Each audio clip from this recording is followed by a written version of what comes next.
Good morning. Did everybody survive New Year's is the question.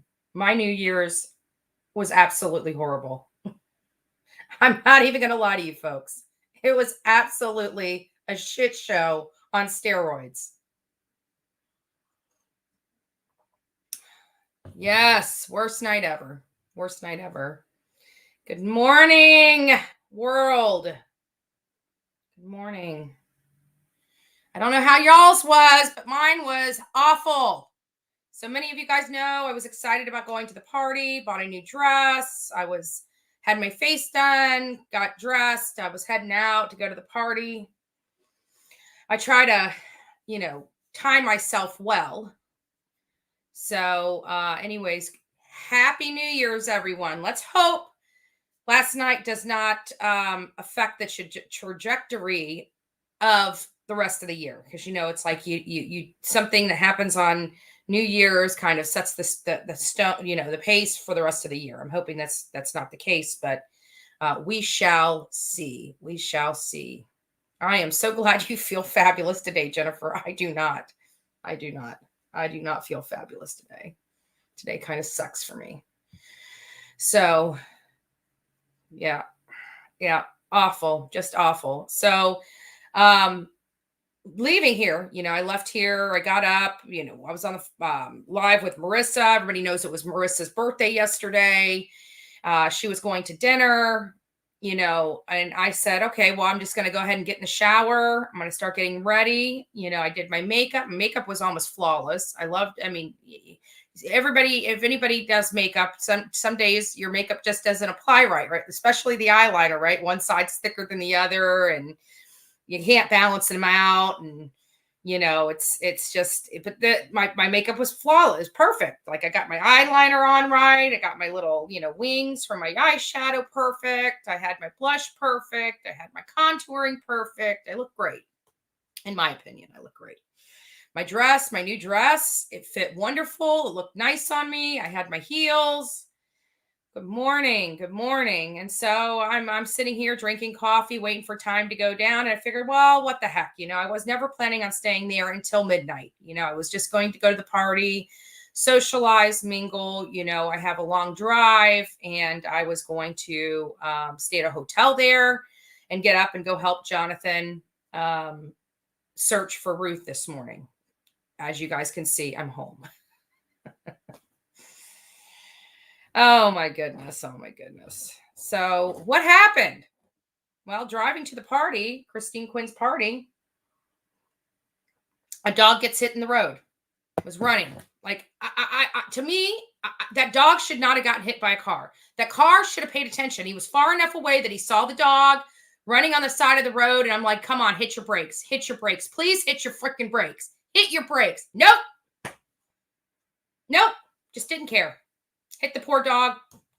Dog died instantly, spun around, went on the side of the road. Everybody driving that was stopping, watching to make sure this dog was okay and got across the road okay, watched this horrific scene by this a-hole that wasn't paying attention. Like, you had enough time to brake.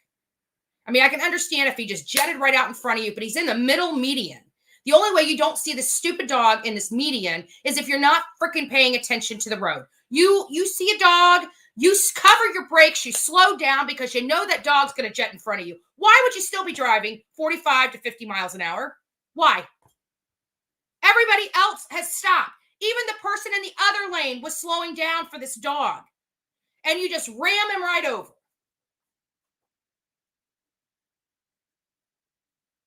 So that was sign number one, right? That was sign number one.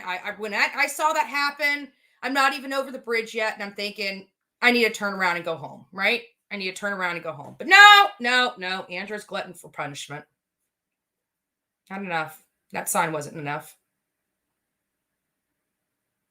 I mean, I literally screamed. I was sitting there, I screamed like, ah! And I covered my eyes. I didn't cover my eyes fast enough. I saw the whole thing. It was absolutely horrific. I was literally shaking. I was shaking.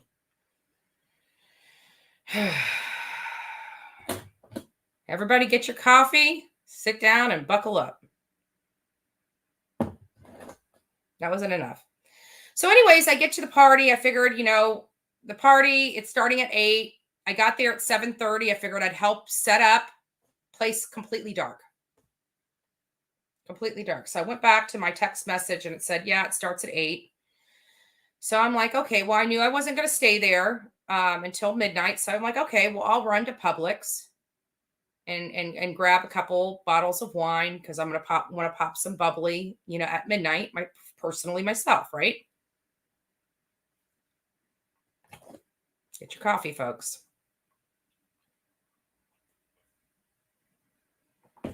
Get your coffee, folks. So I get there, I go to the Publix, I get the bottle of champagne, I get back there, still place is dark. So I'm wondering, they must have met 9 o'clock. So I'm like, you know what? At this point, screw it. I'm already on this side of town. The night's not going well. I just saw a dog ran over. I'm just frustrated. I'm not in the partying type of mood. And so I decided to go over to my girlfriend's. What a shit show that was. What a shit show that was. So she's a mess. She's a mess. Absolute mess. Absolute mess. So I got to hear her story of her love escapades gone wrong, and found out one of my other friends is involved in it. So I am just, these things. Apparently, I talked to her this morning. That's why I've been on late. I've been on very upset because she's a good friend of mine, known her all my life. I asked her if I could actually share her story. She told me I could share her story as long as I didn't tell her name.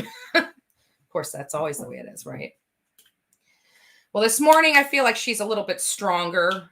I feel like she was able to get her self-worth back.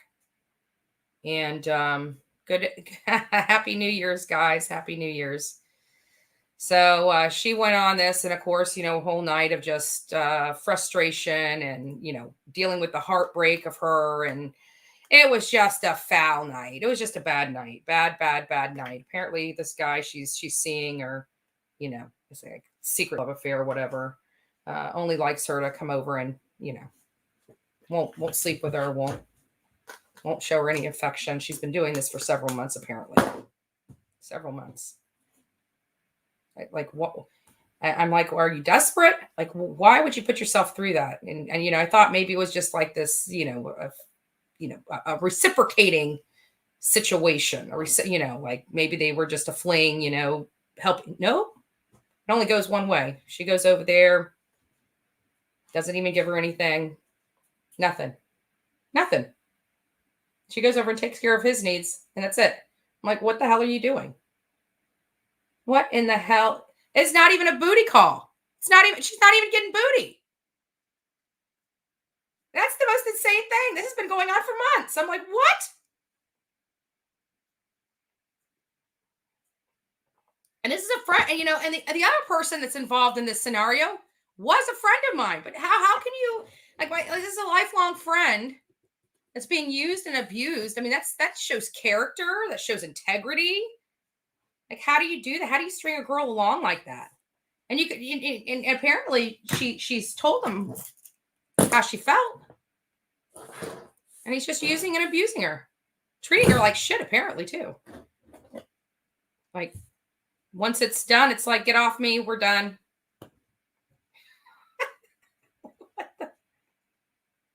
I know, but no pay, hell no.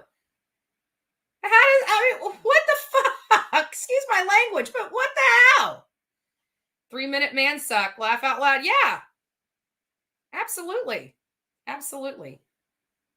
Well, apparently, see, scumbag is right. Shows no character and no integrity. Well, apparently, she's done with it. I hope she is. I think she's truly done with it. I think whatever happened last night before I got there was the straw that broke the camel's back with that. I feel bad for her. Like, how do you put yourself out there like that? And in months, I mean, I can understand.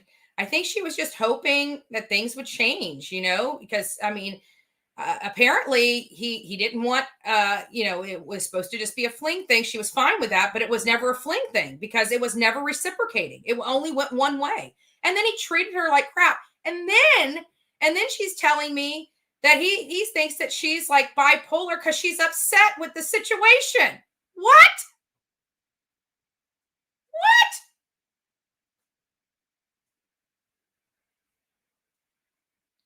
Oh my God. Truth is stranger than fiction. I got to say, she was crying so hard, I was crying with her. I felt so no respect and narcissist. I didn't think about it like that, but maybe narcissistic behavior. Yeah. But I felt so bad, like literally felt so bad. I'm literally crying with her. Mm. You missed everything, Moonlights. You missed everything. But it makes me, getting out there, my divorce is going to be final soon. And I'm just thinking, when am I going to put myself? And then it's this crap, this right here, that hearing these types of stories is what is just like, I got no respect. Like, this was a friend of mine. The male half was a friend of mine. Like, now I have literally no respect for this person. None whatsoever. Absolutely none.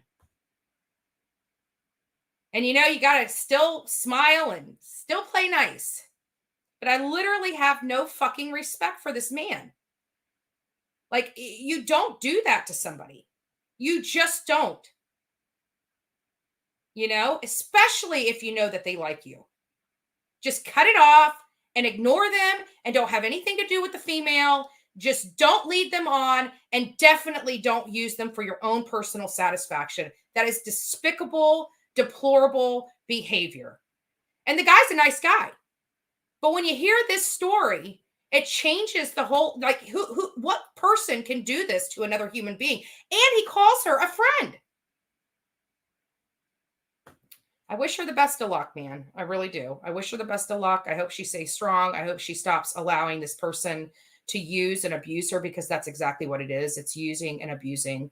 You don't allow somebody to do that to you. And shame on him for doing it to her. Shame on him. Shame on him. Yeah, but there's more to it than that. I see you, Jenny. She did allow it. You're right. She did allow it. But there's more to it than that. Like, there was the L word that was thrown around a little bit, and it wasn't fair.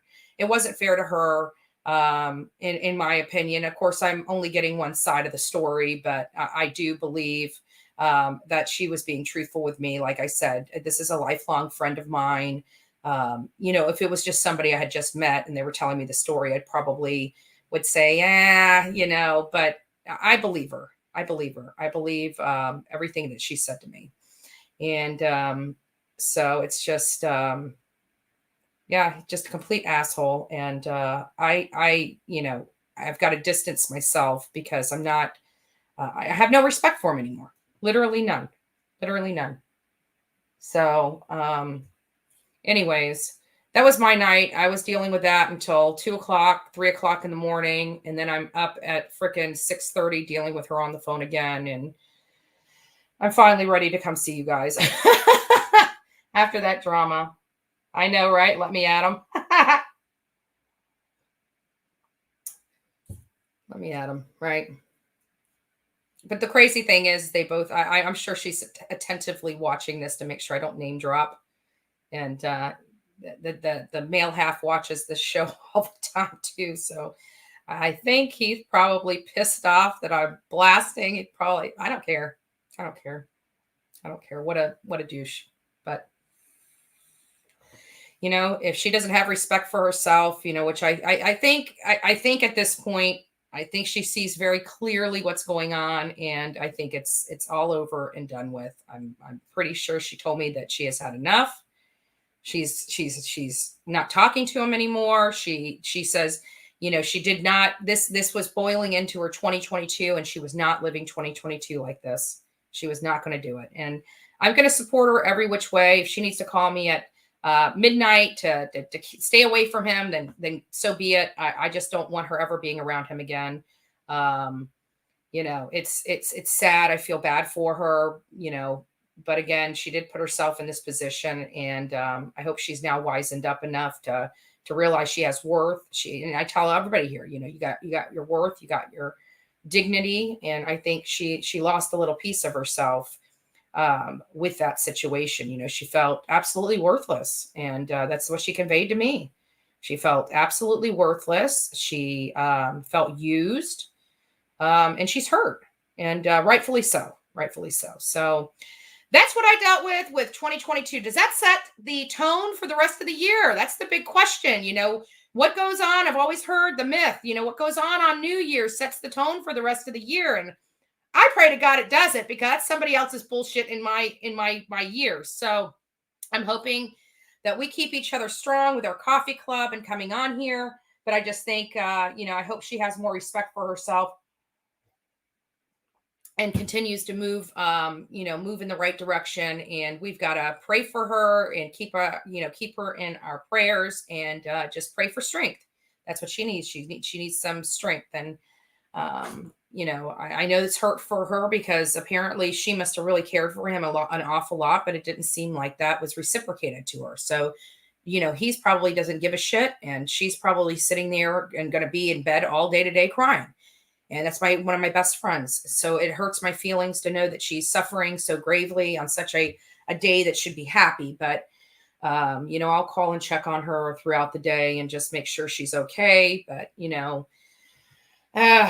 life, right? Life sucks sometimes. Life just sucks. So we pray for strength. And, and if your friends are dealing with something similar, maybe not in the love life, maybe it's a work thing, or yes, we lost Betty White. I was on Marissa's show when we found out about it.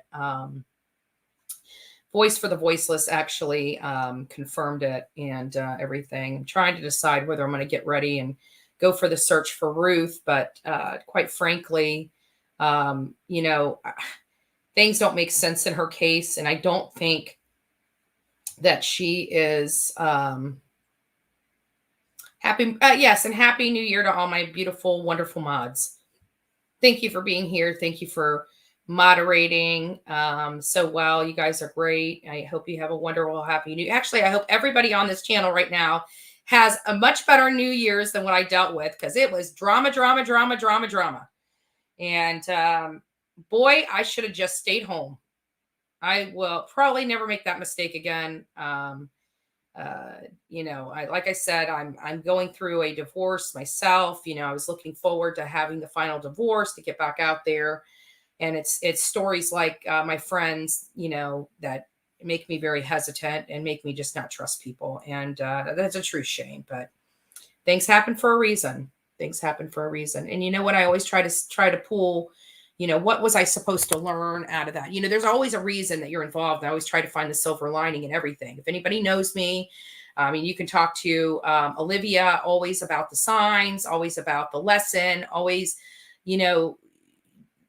learning from, what's before you. So for example, with the TikTok thing, we were big into TikTok, but we just kept getting hit.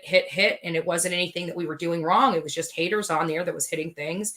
And it's not like YouTube. Like YouTube, they actually review your stuff before they take it down.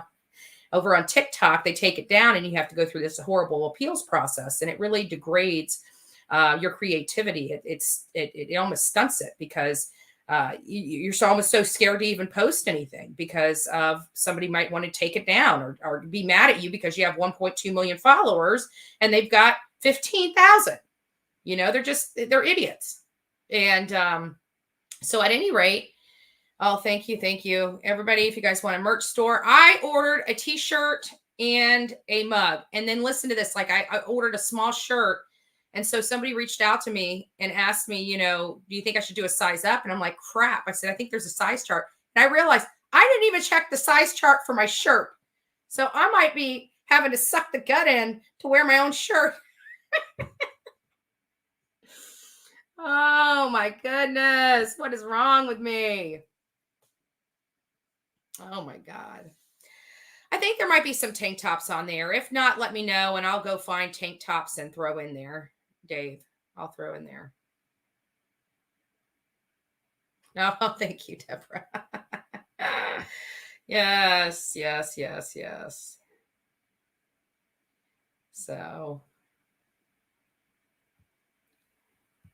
uh, golly, I'm just having one of these days, um, one of these days, and I feel bad for her. And it's just eating at me. It's eating at me. So, at any rate, I probably need to go order some breakfast or do something to get me out of this, 2022. And you guys saw me like when I was on here yesterday, I'm sitting here thinking, oh, this is going to be the year. I'm so excited. I had this new dress. I was dressed to the nines. I was just so excited to ring in 2022. And it just seemed like in just just several hours, it just went to shit. I mean, the good news is I did get to see some fireworks last night. I guess, out of everything that went on, that was probably the best part of my New Year's is seeing the fireworks, hearing the booms and seeing all the lights. And, it was really nice. And, that was the only part I liked. But that only lasted 2 minutes,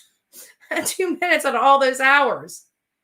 So it's just a bad night, just a bad night. So we'll see, we'll see. But I ended up coming home from her. I was getting tired. I wanted to make sure that I was, I waited until all the drunks were off the road before I tried to get on, even though it was early morning. I barely got any sleep last night, with that drama, the drive back, and then dealing with her on the phone this morning, and then, having to try to do the live today and figure out what to talk about. And that's why I asked her, because I wasn't prepared. I don't even know what to talk about today. So I asked her if I could use her story. And she said she was a little nervous about it, but I'm keeping her name out of it. She knows who she is.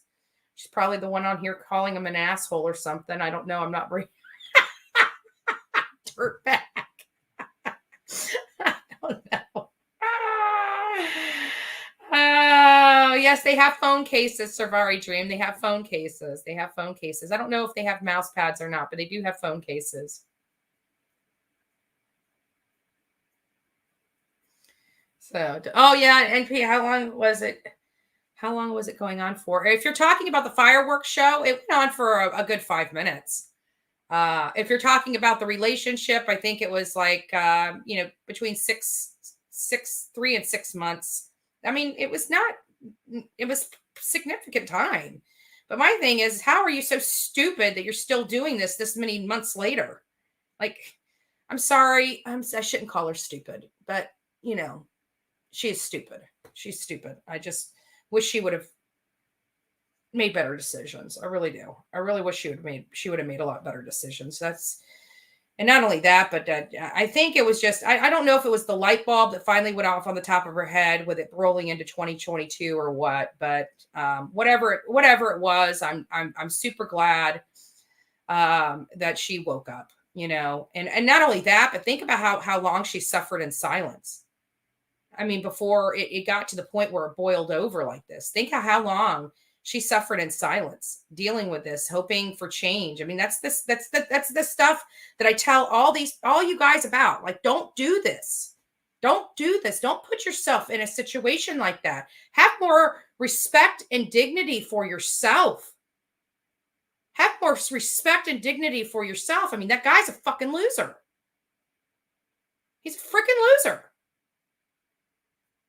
Why would you put yourself in that situation? It's infuriating. Hi, Abe. How are you doing?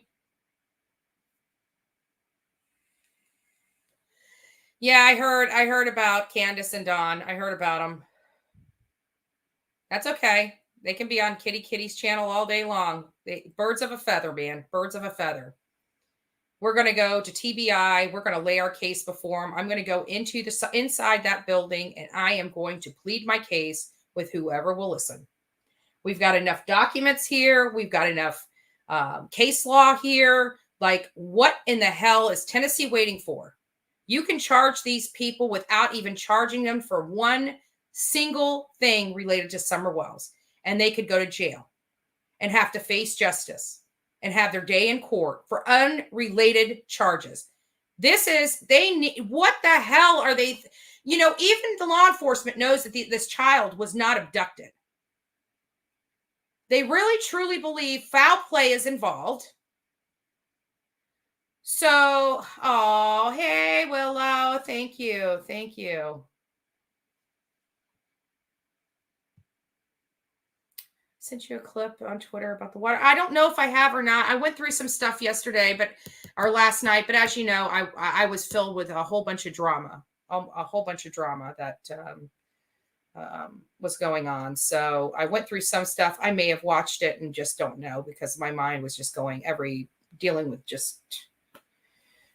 a lot. And I tell you what, the dog getting hit my mind was literally screaming, Andrew, this is a bad sign. Just turn around and go home. Have you ever had that experience where your body and your brain are literally telling you, this is not the night, turn around and go home? But I had just spent an hour and a half getting dressed and putting my makeup on and doing my hair. And it was like, am I reading too much into this? No, I was not. People, listen to that gut. Listen to that gut. I'm sure my friend wishes she would have listened to her gut months ago. Listen to that gut. You got to listen to that gut. It does tell you things. It does tell you things.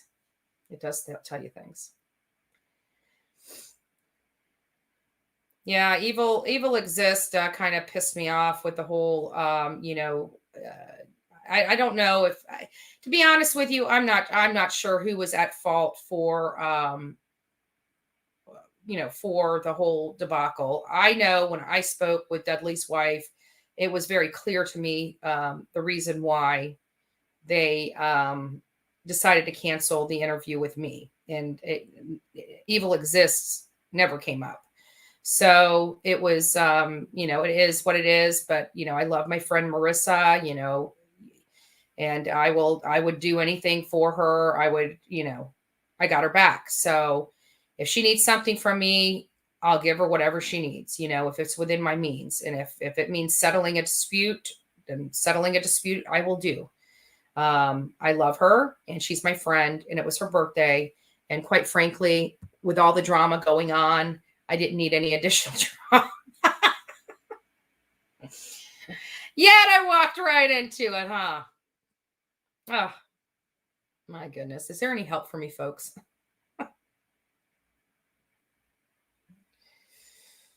Oh, my goodness. Oh, my goodness.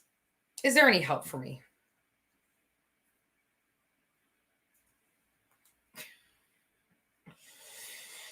I keep thinking I got a lot of friends. Some are fair weather friends, but they're fair weather friends. They would never be there. They're not the person you would call in your time of need.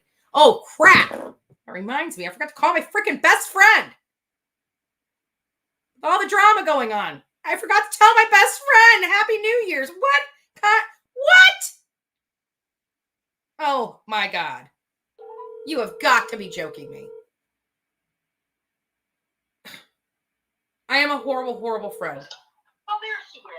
Happy New Year, honey. I am on live right now, and I'm talking to them, and I'm like, because I had a horrible, horrible 2022. Horrible. I don't even want to talk about it. I'll talk to you about it when I'm not off air. And I'm sitting here, and I'm like, I forgot to call my freaking best friend to tell her Happy New Year's. I am a horrible, horrible, horrible friend. What are you doing? What are you doing to us? You're trying to tear up the game. Oh my gosh. What are you doing today, babe? I'm working. Need some help? No. I wanted to go through the neighborhood this morning, just like nigger knocking on all the fucking doors, going, get up, motherfucker, get up! Get up, motherfucker, get up! All the way through the neighborhood. Oh my God, they were so loud last night. Oh my God. You were on live. Be careful what you say. Hello, everybody. They were blowing your neighborhood up, weren't they? Yes, great day, yeah. Yeah, that was the only exciting part of my night last night was where I was. I got to see the fireworks, and I tell you, they were just the booms and the kabooms. You know, I'm thankful. A lot of people don't realize I have one ear, so I can roll over on my good ear and go to sleep, even with bombs going off around me. Most people Right, don't have right. that luxury. No, we do not. We don't possess it. All right, babe. Well, happy New Year's. I love you. Do you want help today? I could use getting out of the house. Why don't you come by? I kick it off around 2. Oh, nice. Yeah, so why don't you come by and we'll hang out this afternoon. All right. Yeah, I want to help you make some pies. I need something to help relieve some of the stress and drama out of my life. Okay, baby. Let me make some pies. All right, doll. All right. Love you. Bye. Love you. Bye. So every now and again, I go and help my friend. You know, she works at a this sandwich shop. They make thank you, baby. She makes sandwich shops, so I go there. You know, she always tries to give me tips. I never accept them because she's my friend, and not only that, it's therapy for me, right? Like I don't do labor intensive work anymore. I used to, do paralegal work. I used to do contract law, and then I left that in real estate. I still have my real estate license. And I left that because my ex-husband, we have a business. I didn't trust him to run the business. I was literally working my job and running his business. I literally had 2 full-time and a half jobs just with my work and the company. And so I'm just like, screw it. I would be more effective and efficient just quitting my job because it was costing me money to work. Seriously, folks. It was costing me money to go to work every day. So I had to stop my work so I could run the business because we were making, when he was running it, we were making $3,000 for the business. When I stopped my job and came over here, we were making 10 grand a month. And, I ended up walking away I gave him the business. I mean, he ran it into the ground in less than a year, but I gave him the business so I could keep the house, which I made a very smart decision because I did not want to do drywall and fence repair the rest of my life. I just didn't. I was very politically active, and in working, building his business gave me the opportunity to do more political activism. I'm not stepped away fully from political activism because it is my community. And as many of you know, I not only help other people's communities, but I help my own. And so I still go to the BOCC meetings. I will be going to the BOCC meeting on January 4th. One of our county commissioners that was a friend of mine, used to be a friend of mine. He stabbed me in the back. And then recently stabbed our own chair, another good friend of mine, in the back for the chair position. So believe me, that has to do with character and integrity. You hear me say that a lot. So I will be there condemning that behavior. And believe me, thank you. And believe me, trust me when I say this, they're my friends, but I have no problem going out and blasting them. If they do wrong, I have no problem going out and blasting. They have no problem blasting me if I do wrong. Like that video that Kitty tries to throw around. Everybody in the community knows who I am and it knows what I was about. And I work with the Black and brown community, primarily with the school board and the fact that the school board fraudulently took, a chartered school that they were very proud of. So I go in there and I fight for my community. I fight for all members, no matter what side of the aisle they are on. We are scrappers when it comes to, getting this county running like a well-oiled machine. And so it was very, they were very disheartened about this video. I was disheartened about it too. I mean, it wasn't supposed to go like that, but it did. And I didn't know about it until the next day, believe it or not. And by that time, it was too late. This is why you have to be careful when you drink. But it was one video. I mean, like if there were several videos, it'd be a different story, but there wasn't. So as you can tell, my friend is very irritated this morning. She had to get up early to go to work, and people were throwing firecrackers. I got to tell you, when I was in my house, she lived behind me. And I used to have parties, and I had every year I went out and picked up a whole mess of fireworks. I had a fireworks distributor guy. I had enough fireworks that I could have my stand on the side of the road, but I didn't. I took them to bars, where people get a little saucy and want to buy the whole freaking car. That's how I did it. That's how I rolled. I knew how to get that money. And, nothing's better than front door service, right? So anyways, but I had a lot of stock left over. So every now and again, I have a few friends over, we get sauced up, and it's like, oh, it's a great idea at midnight to start letting off the fireworks. I was one of them. Now I've got one that lives over across the, a couple streets over that does it. And it's like, oh, that karma thing, right? Like I put that out in the world, and now I'm getting it back because they do it. They do it. And I'm sure, and they just do it off times too. There's no party, but you'll be in bed, and at 11 o'clock you start hearing fireworks go off, and I can't say anything. I can't even go out there and bitch at them because I used to do that myself. What a shame. Yes, Willow, he is a joke. He's a joke. Absolutely a joke, hands down. The people that are on his show are sick people. They really truly believe that Don Wells and Candace Wells had nothing to do with it. They believe the lies that are being told. They don't believe law enforcement saying there's no evidence of an abduction. Like they are seriously ostriches with their heads in the sand. It is absolutely disgusting. No, if anybody puts Benny or any clips, any block, you guys will be timed out. You'll get one warning, timed out, and after that, you guys will be blocked. I do not want his crap in my chat. None.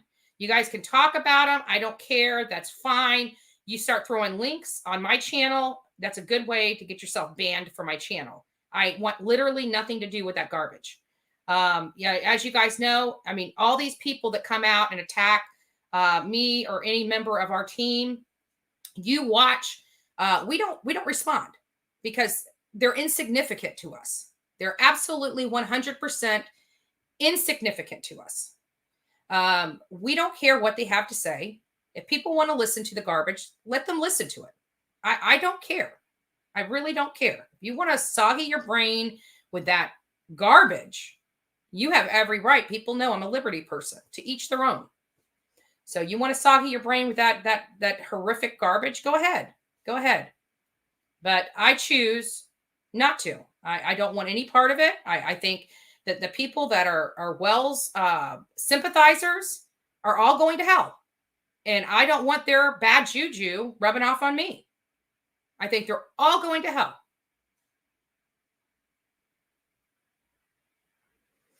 Bobby Black, no, there's evidence. There's evidence. You guys, what you're considering, what people don't understand as evidence. Evidence is past behavior. Evidence is a pattern of behavior. Evidence is people that, there's circumstantial cases, okay? And that's taking phone information, that's taking oath, people's statement under oath, firsthand knowledge of facts. You can have a circumstantial case without even having a body.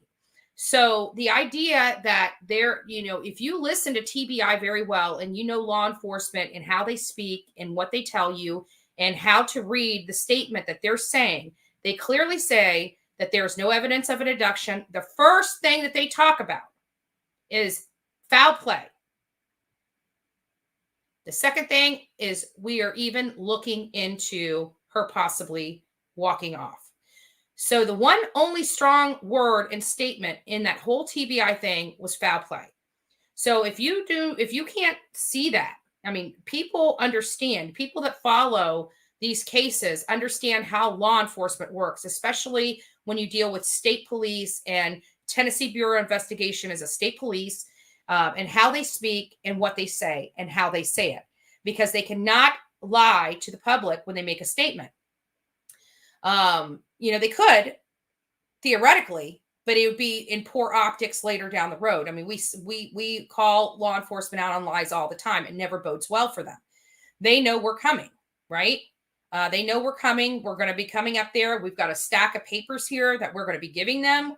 We've got our stuff charted out. We are going up there to demand justice for the public. These criminals should be behind bars. They should have been behind bars a long time ago. There's a umpteen. We have at least 7 or 8 charges that can be charged against Don Wells and Candace Wells right now that have nothing to do with Summer Wells within the statutes of limitations. And we want to know why they haven't done it. Why is Hawkins County failing their citizens? Why, Ronnie Lawson, are you telling your officers not to do their job? They write their affidavits and probable cause up perfectly. And then you don't charge them with the charges that they've written up. Why? You did a disservice to Summer. And you deserve to lose your badge over that. Hawkins County, find a better sheriff, one that is law and order. You need law and order. Why? Because something like this can happen if you don't have it. It is important to have law and orders. There's laws for a reason.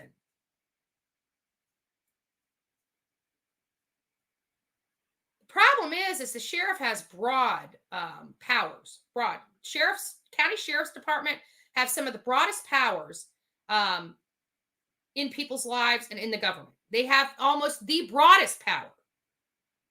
Being able to go on private property, being able to use their judgment on whether they charge people, whether they don't charge people.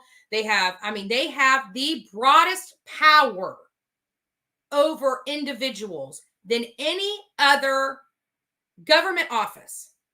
Any other government office.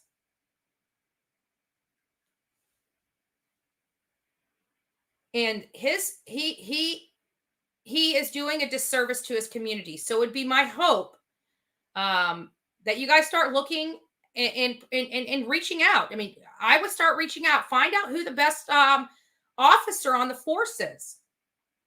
You know, start backing him, start finding them funding, have them start going against Ronnie Lawson on the next election. It's time for Hawkins County to get a new sheriff. Lawson has been associated with another disappearance on his brother's property or a family member's property. They found her, you know, and then you see all this stuff about him, you know, his sheriffs allowing Don to get away with all these additional crimes he should have been charged with. They never held them accountable for squat. One measly little domestic charge and a few other things that he got a slap on the wrist and probation for back in October, and he still didn't learn a lesson. In Florida, 30 years ago, he walked in and punched his girlfriend or his wife in the face while she had a baby in her hand and went to jail. And 30 years later, on October 14th, he's doing the same thing in Tennessee. The man hasn't learned his lesson. Throw the book at him and lock him up. Lock him up.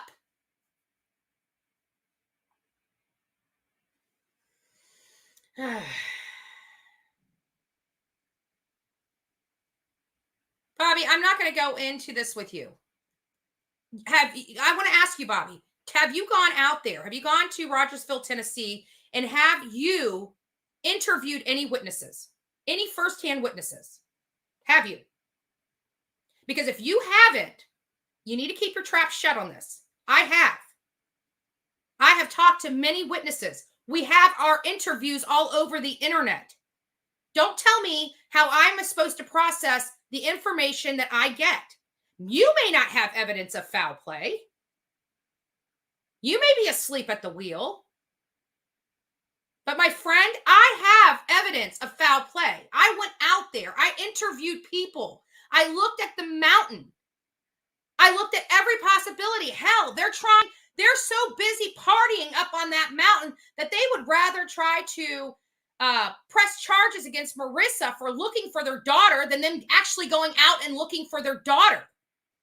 I deal with criminals each and every day. I know they're the way they think and act, like they're more concerned about the people looking for the people that they help make disappear than they are helping and aiding in the search. So Bobby Black, I'm sorry.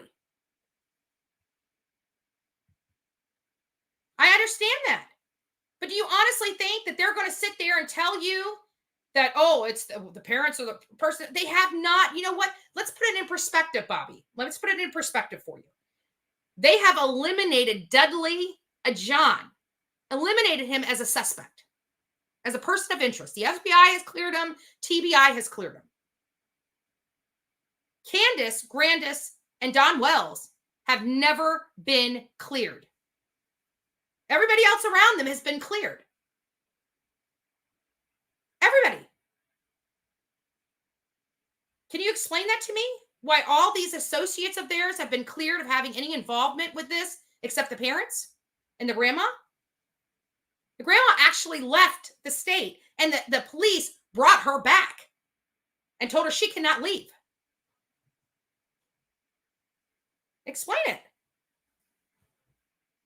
You got to look into the cases. I'm not trying to be rude. I'm not trying to be rude. But you have to be smarter than that. You have to look at all the facts, not just what TBI is saying. You have to look at the past behavior. Like literally, we did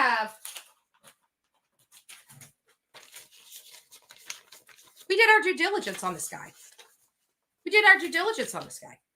You know what I'm saying? We even got all the incident reports that aren't here. We paid $10 an incident card so we could see what the hell was going on up there. Bobby, we went out there and took pictures. We interviewed witnesses. We're going back there. Do you think we waste our time and money and energy to go back to lay our case before TBI if there wasn't a case to lay? Seriously?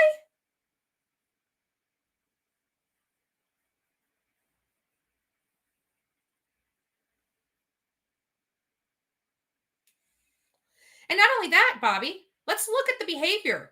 Thank you, Chubby Bunny. Let's look at the behavior of Candace and Don. Okay? I was out looking for a 75-year-old woman. Not yesterday, the day before yesterday, right? A 75-year-old woman. We went up to their house, knocked on their door. Daughter welcomes us in. She doesn't tell us to leave. She doesn't tell us we're trespassing. She doesn't tell us she's going to call the law if we don't get off the property. No, what she does is she brings us in and she tells us all the good things about her mother. She tells us about what her mother went through. You know, how she survived cancer. She was in full remission. And then COVID came and she was locked in her house for 2 years and went through this deep depression and gets up one day and decides to walk out of the house and never return. They didn't, you know, when we went over to Colin's house, Colin Knapp, which was, you know, his girlfriend, Kathleen Moore, just disappeared and vanished one night after him. When we got there, guess what he did? If you don't get off my property, we're calling the law. Call the law. We're not on your property. There's nothing law enforcement can do about us. And there wasn't. But that's the difference between a criminal and a non-criminal, is their conduct when people are trying to help. Candace and Don have done nothing but obstruct and play games. All these games are going to be used against them later. They're calling people and telling them that they're going to rehab and then calling it a prank. Who has time for pranks when their 5-year-old child is missing? They start posting photos and saying, oh, it was posted from Mexico, playing games in the Bahamas. They think it's a joke. This is not conduct of parents that are concerned about their 5-year-old missing daughter. Why? Because they know where she's at.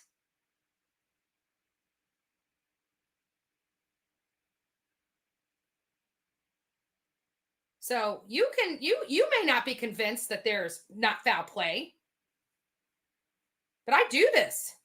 And I'm telling you, there's foul play. The parents are involved. We want to know where Summer is. Who has time for games? Think about it. Let's look at the facts, Bobby. So after the day after, 2 days after Summers disappeared, the TBI goes and questions Hunter, the 15-year-old boy that was with Candace at the waterhole. And Candace's biggest concern is not going out and looking in the woods for her daughter. It's driving 45 minutes to Macbeth's house, which is what we call Hunter, to find out what he said to TBI. Who gives a shit? That's not behavior of innocent people. That's foul play.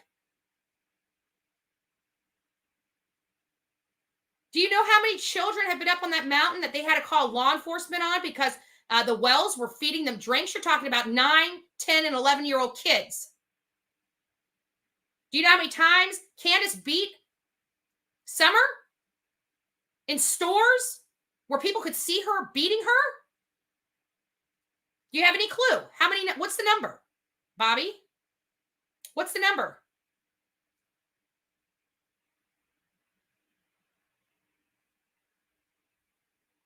That's why I get frustrated. It's because you guys come in here and you guys want the sympathy and say, oh, but there's no evidence. Yes, there is. There's plenty of evidence of foul play. Plenty. Bobby, I'm done with your shit. Get out of my chat or I'll block you. I really am. I'm not going to have this discussion with you. You are full of shit. You don't know what you're talking about. Get off your ass and go out to Rogersville, interview witnesses, and look at their property. Then you come back here and tell me that there's no foul play. Get off your ass and go out there.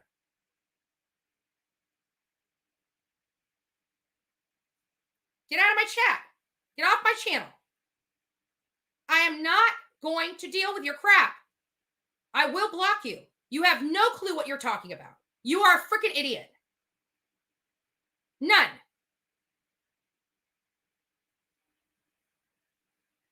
Go stick your head in the sand like a fucking ostrich. Get out of my chat.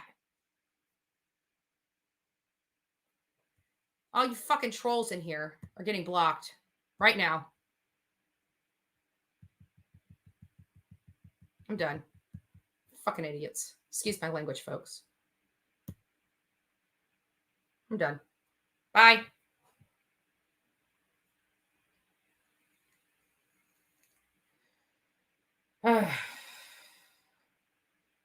He's blocked.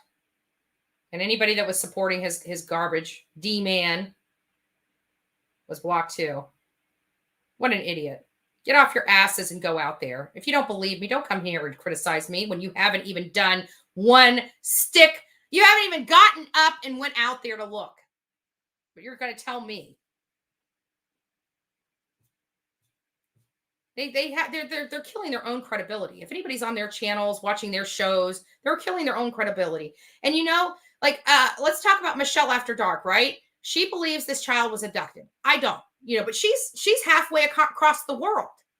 I'm amazed with the level of research that she's able to do. I really am. For being halfway across the world, I am absolutely amazed. But just because you do good research doesn't mean that your conclusion is always correct. I think if she was here and we took her around and she saw everything, you got to remember, half the interviews that we had haven't even been publicized yet, right? They haven't even, none of us on the team have even posted them.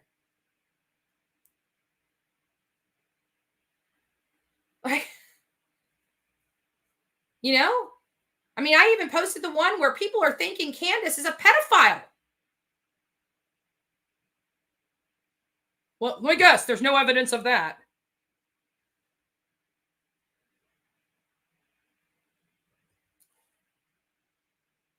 They weren't charged with contributing to the delinquency of a minor, so it must not have happened.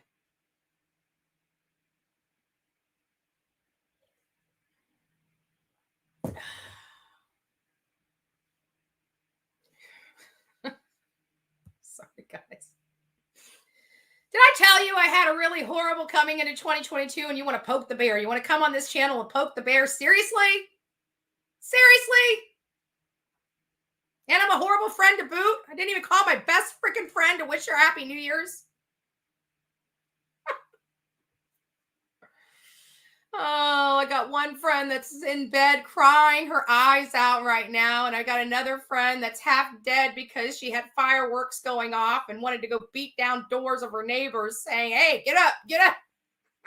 Because they kept her up all night and she's got to work. Good morning, everyone. Thanks for coming in. So We never answered the question. Does having a bad going into 2022 actually,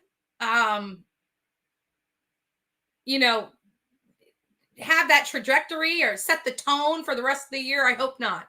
I hope not. I hope not. Hope not. I'm ready to shake last night off and start 2022. I am, lots of lessons learned when I see and my gut tells me that this is a sign, turn around and go home. Guess what I'm going to do? I'm going to say, this is a sign, turn your happy ass around and go home. But you know what? I would have still dealt with the friend issue. The friend with the narcissist and being used and abused for months quietly. Like, she was a freaking like that. The secretiveness, and I always talk about the mental and physical abuse of people, right? All the time. I'm always talking about it. And, a lot of it, you have to keep it secret. This is no different, right? People, quit keeping these things secret. Let people know what's going on in your life. Seriously. Nobody should have to go through that. That's horrible. Shame on you. Shame on you, the person that did that. You got no freaking character, you got no class, and you got no freaking integrity. And you're lucky I do. Otherwise, I'd be calling your ass out.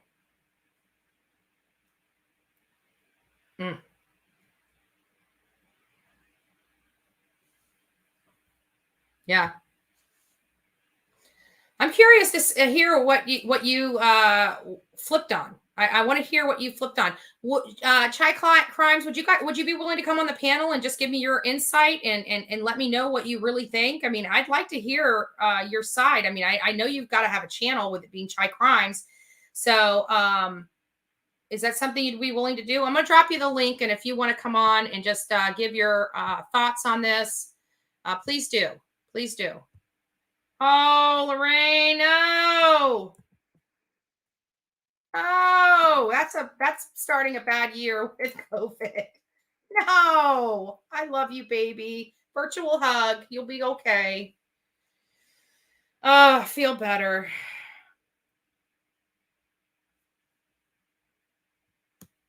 Yeah. Many of us do. Many of us do. So, many of us do.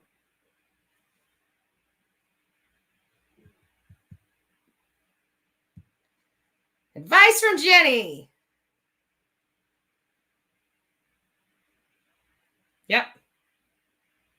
Yep. Yep.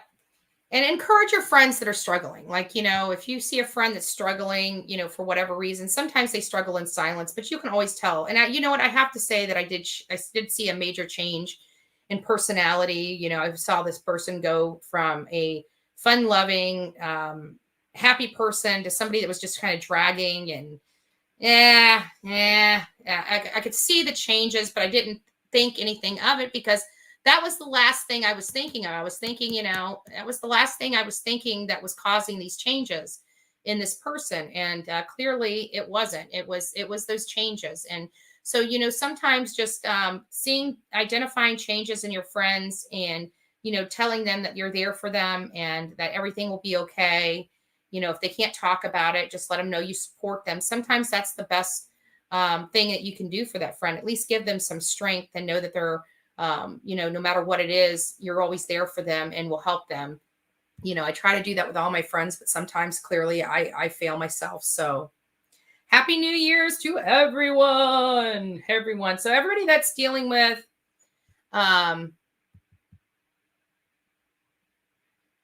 Trish, go fuck yourself. Trish 66. People that follow my channel know exactly what happened. And you are a troll.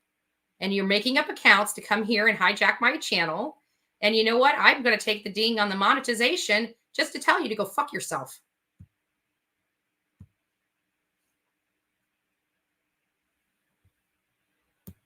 Idiots. Pure idiots. This is what we have to deal with.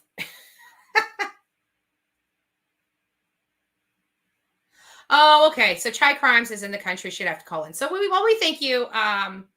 We thank you for, watching, and, I hope, some of the stuff that we brought out, help facilitate a change in perception, because these parents are despicable. They are criminals. They've been criminals for years. Candace, this idea that Candace is the mother of the year and did nothing to Summer is ridiculous. She beat the crap out of her first kids. Her first set of kids were taken away from her and never given back. Do you know how hard that is? If anybody has dealt with DCF or any of these things where children were taken from the home, they give you a plan of care to get those children back. My best friend, the one you just heard me talking to earlier, is in that process. I mean, she doesn't have her kids taken away. She's a grandma. She's got the kids in her home. But her daughter has, just umpteen chances to get these children back. They set out plans. They make you go to here. They make you go to there. They put you on this thing to prove that you're really ready to have these children back. And her daughter, with her drug addiction and everything else, is working it and wants her kids back, right? So don't think, and with her being on drugs and everything else, they're willing to give her kids back if she can do these things and prove she's going to be a good mother to these children. Think what it takes to have your children permanently removed and never given back to you.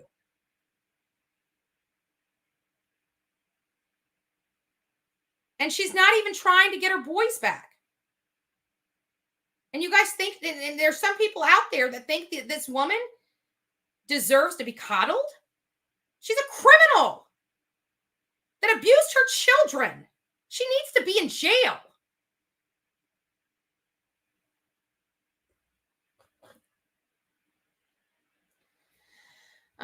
Marie Steinman. No, I did not see her. Let me see if I can go up here and see if I can see your comments. I wish they had a search bar in here where I could just put your stuff. I have to admit, I was one of who judged you. I'm glad I stuck through it. I absolutely love what you do, and you're honest and your honesty. I look forward to seeing your, thank you. I appreciate that. I really do. And that means a lot. I've had to live with myself for many years.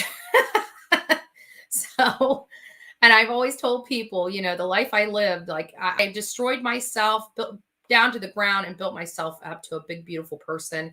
And nobody can do to me what I haven't already done to myself. And that's what makes me such a threat to many people, because they can't do anything to me.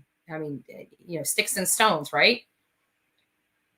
So it's like, it's just one of those things. And not only that, at the end of the day, what does a DUI from 20 years ago have to do with me helping families today? And not only that, but this world, has so much ugly in it. And when people, throw themselves out there and truly redeem themselves and, turn their life over to God and really make this about face and, just try to be of service to your community, service to victims' families.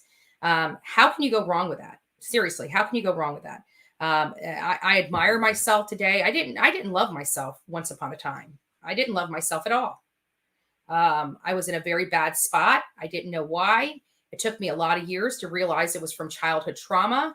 And, I tortured myself over that childhood trauma. And I could never understand why I did what I did until I looked at life, and I had to take, and it took therapy. It took thousands of dollars in therapy, and sober living environments, just to say the least, and sober living environments. Because I went to a sober living environment to get off the drugs that I was doing. Many of you guys know I was really bad on drugs for about six or so months. I don't know exactly. It was back in 2007.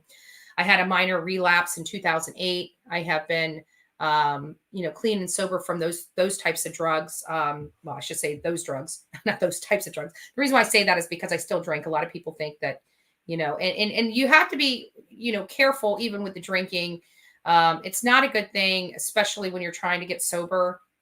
But if alcohol wasn't your normal, the major issue, and it was the drugs that affected the alcohol or vice versa, but you just got to be careful, because you could be in a great place and having a good time and drink just a little too much. And if you're around the wrong crowd and something comes out, you could fall right back into that just like that. So, you know, a lot of people see that I'll have a cocktail here at home. I may have a cocktail out at dinner, but and every now and again, I'll even go to a bar and hang out for a couple hours just to see some friends and whatnot that I haven't seen in a really long time. But you have to limit that, and you have to make sure you have a contingency plan, because it really is, once you're an addict, you're an addict. You know, you're either a recovering addict or an active addict. There's no in between. So you always, always, always, oh, good, good, good, good. Good for you. So, you know, you're always an addict. And so you got to be very careful.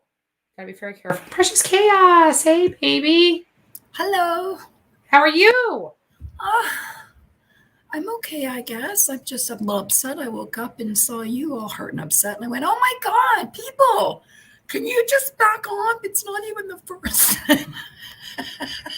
This is the best part of my 2022 so far. This is the best part. Like, Okay. last night was, I missed last night. All I'm like is like, oh my God, people, it's just like 9:41 a.m. on the first, and you're ready. People are effing people up. Stop it. Yeah. You want to hear something crazy? Like, when I left the house, I dolled up. You know, I bought a brand new dress. I looked great. Like, I love this dress. Went out for great. Had the hair done, makeup on. I looked beautiful. I felt good. I felt beautiful. Awesome. And I was going out to the party, and I didn't even get over the Skyway Bridge, and I watched a dog get run over. And and right then and there, I say, yes, yes. And I'm so mad because everybody was stopping. They saw this dog except this one flipping car. Oh no. And it's like we're waiting, we're like hoping, like even the car next to it is slowing down, and this car is just, it's like when you see an animal on the side of the road, folks, do yourself a favor. That animal will jet out in front of you. Just slow down. Just slow down.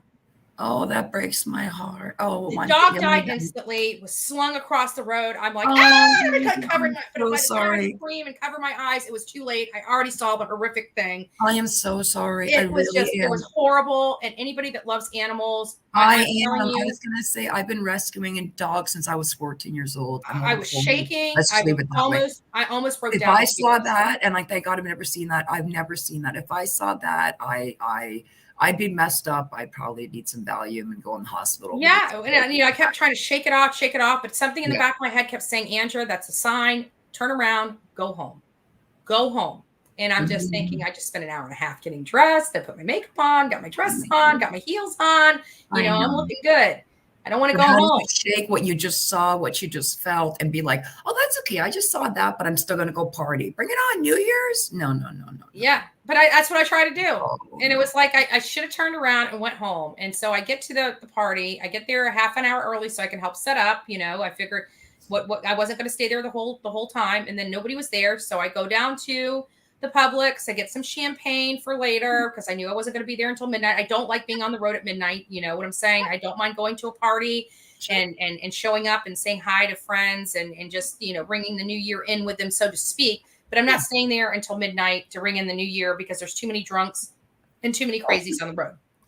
So I decided I'm going to go and get, you know, my bottle of champagne for later. And I go back there, you know, it's 15 till. Place is still dark. And I'm just like, okay, this is sign number 2. So I call my girlfriend. Oh, shoot. You got the wrong address, right? What's going on here now? It's at the wrong house, girl. Where are you? We're down the street. And then she's got all this the drama problem, you know, narcissist, secret, you know, buddy thing going on there that it's only going one way, where she's just, you know, but nothing else is going on there. And she's being led on by this jackass. And she finally told me about it. And I'm just, you know, she's crying about it last night. So I'm going into 2022 with this crying and everything. Oh my God. You're going into, I was going to say, you went to 2022 with like a death, crying. Yeah. You're like, oh, let's make it all happy, people. Let's put happy faces in the chat. Let's put hearts in the chat. Like, I'm sorry that happened. I'm sorry. It really is a lot. You can't unsee. And people don't understand that when you're a person that is a sensitive, when you're a person that does feel things, when you see and hear things, you can't unsee and you can't unhear things that traumatize you. You can't. And that's why I understand when you say, oh God, I wish I never saw that. Now I can never take that out, and people don't understand. You can't unsee what you see, you can't unhear, and you're stuck with it. And what you got to do is do your best to let your brain process it in a way that it can go into your subconscious and not have it affect you every day. But it's going to take some time. You just witnessed this horrible tragedy with this dog. It's going to take a couple of days for the memory to kind of not be so fresh and it leaving your brain. You witnessed a tragedy. You witnessed a tragedy. Yeah. And it's but you know what? That was sign number one. Like, turn your ass around. Like, I will never, like, if I ever have that feeling again of just turn your ass around, that's what I'm going to do. I'm going to turn my ass around and go back home. I don't care if I spent 5 hours getting dressed. Well, why would you question your instincts? Because I you know, like I said, I'm just shaking it off. You know, it's New Year's. I wanted to go out and have fun, and everything just went to shit. It just went to shit. And a lot of people do that, and I'm guilty of it sometimes too, where you sit there and you second guess your first instinct. Yeah. And I've learned a long time ago not to do that, because I told myself, hey, your intuition, your gut, you know, there's a reason why people have intuition and gut instincts and stuff like that. And, you know, most of the time, and a lot of time we'll say, oh, I'm just being silly, I'm going to brush it off. No, like, if you literally are feeling something in the gut of your stomach that goes, I don't feel right about this, believe it and feel it and go with it. You know what? Even when I said that, but when I felt that, I'm like, I know this is what I'm feeling, and I know tonight's not going to turn out well, but yet And at the end of the night, you were like, girl, you were on an episode of Punk'd. You were like, what happened here? I totally didn't think. Myself. I'm 99% sure this wasn't going to happen. Insanity. Insanity. Well, you know, for me, I'm Roman Catholic, and really, you know, my faith is a big part of my life. And I just always tell myself, whether I'm there to witness or be a part of something amazing or something tragic, there was a reason why there was a reason why God put me where he put me, to see what I meant to see, you know, go through what I go through. And that's how I look at everything. Every good things and bad things. I always tell myself there was a reason why I was supposed to experience this. There's things don't happen just for no, like, bored, and it is what it is. And that's why I just look at it and go, okay, there's a reason why you need me to experience this, or there's a reason why you needed me to think. I might not understand it now, but I'm sure I will at some point in my lifetime. Yep. Dave, I don't know what you're talking about. Jose and those 14 people. Who are you referring to? I'm curious. Oh, Jose is the guy that Candace had the affair with. Candace's grandma. Oh, Jose. People. I don't know. We don't know about 14 people. He's in North Carolina. Jose's in North Carolina. Yeah. We did locate him, so to speak. We heard there's a group of people that came. We don't know exactly how many people. It could have been 2, could have been 14, it could have been 10, it could have maybe been nobody, but we don't have the exact count. Yeah, we talked to the people that were at that were there. We talked to the bad friends, you know, that Don's referring to. We have them on tape. We spoke to them and interviewed them for over an hour. Well, I saw last night that somebody spoke to Dudley, and they released a video last night, like a 1 minute. Yeah, he was a fool, and you know, I will never you know, tell who's coming on my show ever again. Don't preach. Yeah, that's one thing you can't do. Do not, just because you have the skis, the kitty. So because you have the kitty wanting 72,000 reward money. Listen, people, if you are all people, this is nothing more than that piece of crap wants that reward money. And if you can't see it for what it is, that piece of crap is only a part of this because he thinks when this is done, he's getting $74,000. It ain't happening, kitty.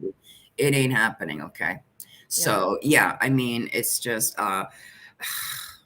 it's him. And I know it's hard. And that's the problem when you announce ahead of time, and that's normal because you want to let your viewers know, hey, this is what's going on. This is who I'm going to talk to, because you want to be transparent. However, you got little moles about that are like, oh, did you hear she wants to reach out to so-and-so? And then boom. And then they reach out to so-and-so, don't talk to them. And you just sit there going, again, I'm like you. I love when you say the Don and Candy sympathizers. I said this 4 months ago. I lost my mind. I can't remember on whose channel. I think it was Don't Bash Nobody. I Like Everybody. I was on Tiffany Marie's channel and I lost it and I screamed at them. I said, and that's exactly what I called them. I said, all you Don and Candy freaking sympathizers, you make me sick.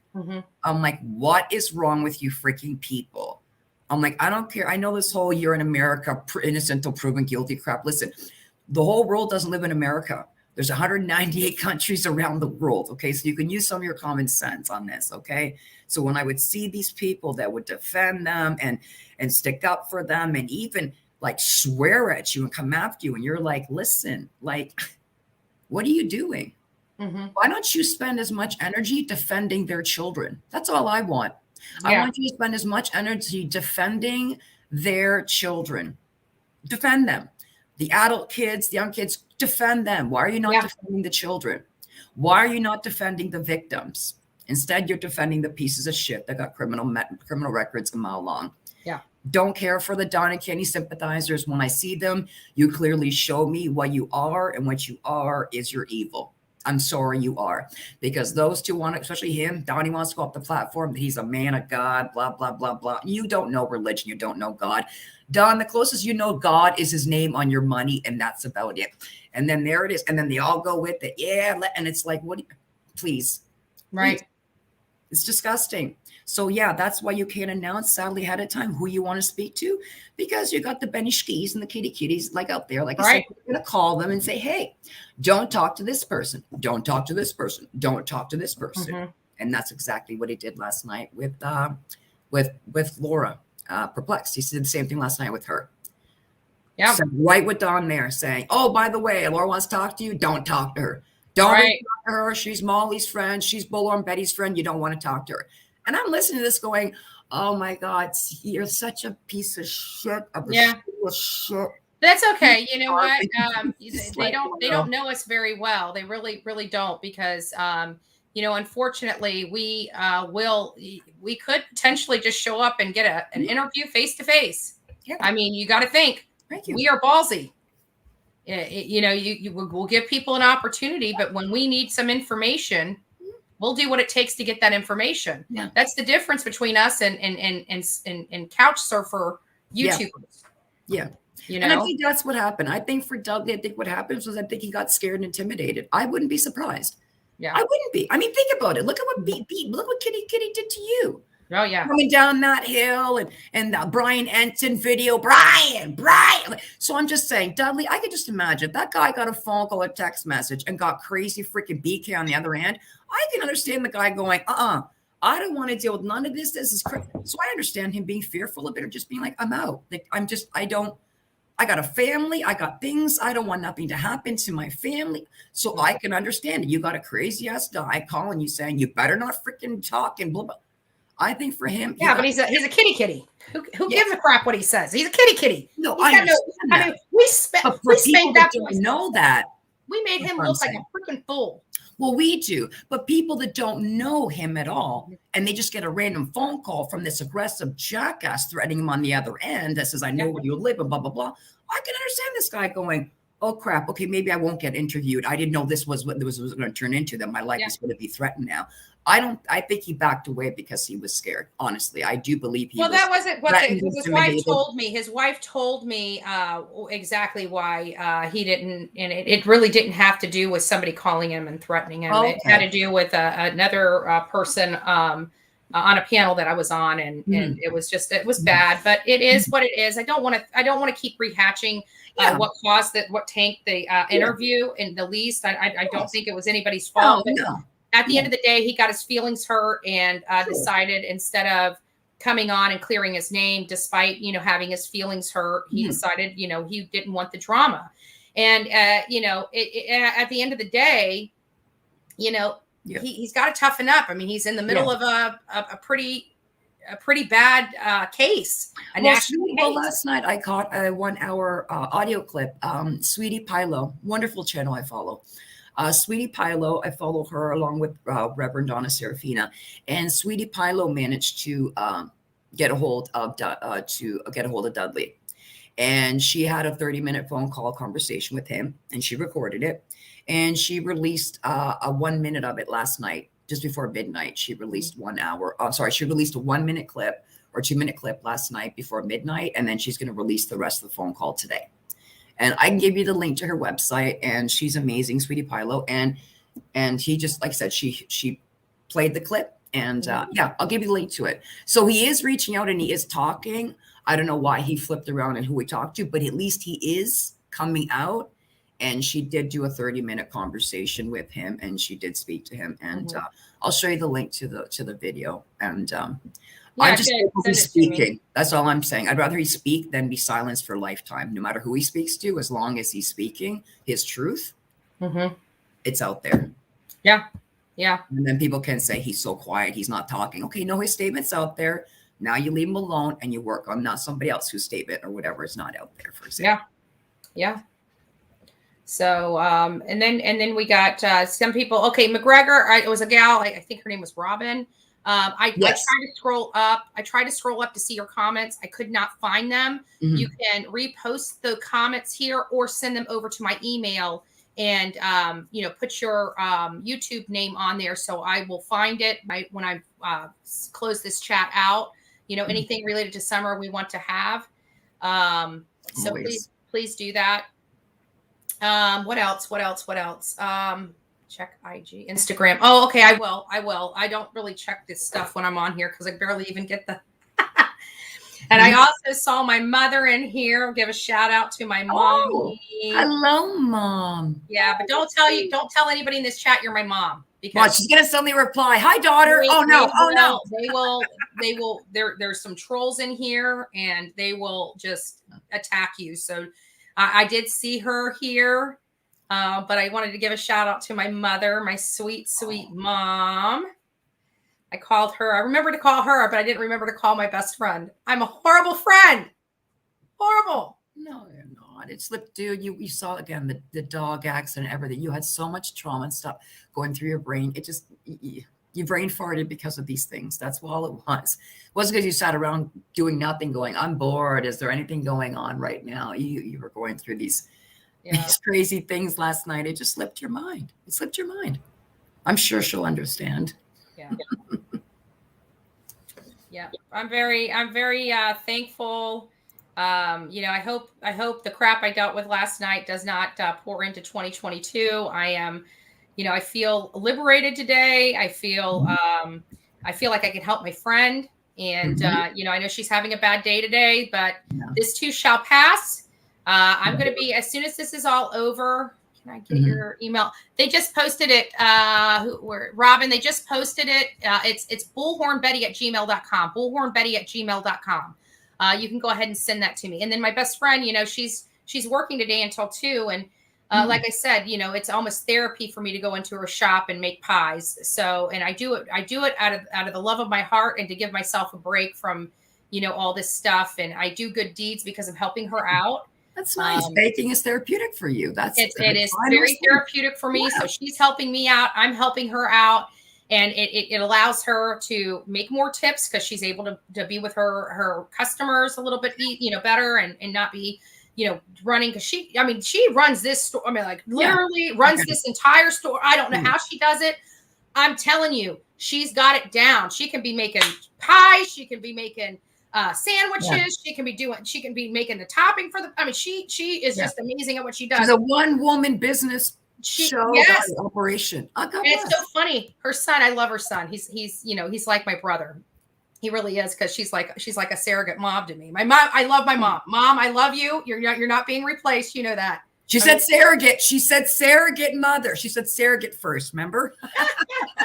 So she's like this second mom. She's my best friend. Anyway, so her son is like my brother. And I told him, it was so funny. One year I told him, I said, when pigs fly, you guys have to adopt me. And so one year she bought this flying pig. Oh, I was going to say, get a pig, put some wings on it. And so I said, I was looking over at her son and I said, "What's up, step brother?"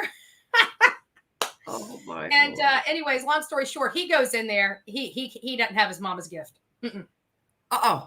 Nope. Doesn't have his mama's gift. What you doing, child? What you doing? He'll call her. I'm slammed. Can you come help me? And she's in there and she's like, how much have you done? He's like, about $1,000. She's like, but I would have had $1,300 done today. What are you doing? Like, not much. Just hanging around. I put the link. She runs circles. That lady. She's older, much older than me. She's a little younger than my mother, but much older than me. I shouldn't say much. Yeah, I guess she is. She's a little, anyways, we won't go into her age. Hard, I get it. She's like a Duracell bunny, just a But hard she runs working, circles rolling around me. machine, She just- truly yeah. runs circles around me. It's pretty impressive. It's pretty My, impressive. you know what? And she My had- grandmother lived until 93 years old. And you know what? And she passed a couple years ago, and she's with me in spirit all the time. She's one of my few guardian angels. And I tell you, that woman, watching her, she was my inspiration. Watching her go, I mean, oh wow, it didn't matter. Like she kept going and going and going. And it was just like this, you're amazing. I don't know how you do what you do, but you're just amazing. And it is. I put a link for you in the private chat. It's a 40-second video clip. Where the hell is my private chats on here? Oh, you see it beside there it you, is. the There it is. comments, Okay. private chat. Ah, That's yeah. the I see link it, I to see it, the I see it. video. It is a 40-second video. So I don't know if you can play 40 seconds and be Yeah, clear. I can play it on here. You don't mind if I play it on here? It's not mine. It's Sweetie Pilo's. What I'm saying is it's a 40-second clip. I don't know if you're allowed to share 40 seconds or pause it if you're talking about it. Everybody else shares my shit. Why But you can wouldn't I? play it. He clearly states in the video that Dawn, let's just listen to it. Seriously, my mind was blown. I can't wait for her to release today the other 29 minutes of this call because, oh, Dawn, it looks bad. Yeah. It's really bad, Let's Dawn. just take a look, see. And this is let's see whose panel this is. Let's give them the Sweetie credit. Pilo. It's Okay, her channel Sweetie name. Pilo. Sweetie Pilo. I'm sorry for jacking your shit, but just bear with me. Everybody, if give you her like credit. it, go over, check her panel or Yeah, channel give out. her credit. Absolutely. Give her credit for it. He had to work there till 9 o'clock because child care services come to his house and he couldn't be there. That made a big red flag come up to me. I mean, he had a microwave oven in the house. I mean, a little cooler. He was set up to stay there all night. Oh I my was like, this is wild. What was this dude into? And that was the second day I was there. It freaked me out. So he knew that child care services was coming to his home, and he had his stuff set up. First week I worked with him, and I was like, something ain't right. And, you're scared. Wow. Well, it's kind of funny because I think I honestly believe he is, concerned about us because he's been blowing up Marissa's phone. I called him from a Google number. I need to check the Google number to see how many times he's tried to reach back out to me. And if he's tried to reach back out to me, I want to, reach out to him. If he's wanting to speak, I'm happy to speak to him. But isn't that interesting what he said? Did you all hear what he said? Why would you, Dawn? And my dad did construction. I'm Italian. So we come from families construction. Never at any point in time did any family member at the job site bring a microwave and a bed and whatever, and you slept at the house you were repairing. And that's what he said. For the first 2 days I met him and he hired me, he had set up at the house he was repairing. So whatever house he was building, fixing, he had a bed and a microwave, and he was living at that house, staying away from CPS because they were coming to the house for an interview and he was not going to be at the house when they came. When I heard that, I went, So you deliberately knew they were coming and you were staying at another house that you were repaired. Why would you not be staying at your own house when the CPS is coming? Guys, I mean, these are telltale signs of these people not being good people. They have something to hide. This idea, this illusion that these parents are innocent or that I have to take them innocent until proven guilty is garbage. See, I live in Canada, so to each their own. I don't believe in this whole innocent till proven guilty. I mean, Especially in the court of law. Do I look like a judge? Yeah. What I'm not a saying is I judge. understand what it means. Like I understand in America what it means, but I live in Canada and my philosophy is different. I believe in the word of God is over the word of man. So therefore, in my eyes, it's like if somebody, if there's evidence and they accuse you of something, I'm like, you're guilty until you're proven innocent. That's just the way I see it. That's the way I see it. It's irritating. It's so It is. irritating. It is. It is. So it's Because like not everybody lives in America. So when you're in that chat and everyone's saying, freedom of speech and innocent until proven guilty. It's like, we're not all from America. We're from all different parts of the world, and we all don't see it the same. It's like, I get it. I get what you're saying. I get what you're saying. I'm like, what do you guys need? You guys need him to literally like videotape himself live with a selfie stick, like shooting somebody in the face for you people to finally realize somebody's bad. It's like, I look at you guys sometimes and go, how far do you need people to go for you to be like, okay, now he's basically guilty? It's like, what are you waiting for? Use your common sense, use your tuition, use these things. There's a reason why we have them. Hold on, we got to listen to this.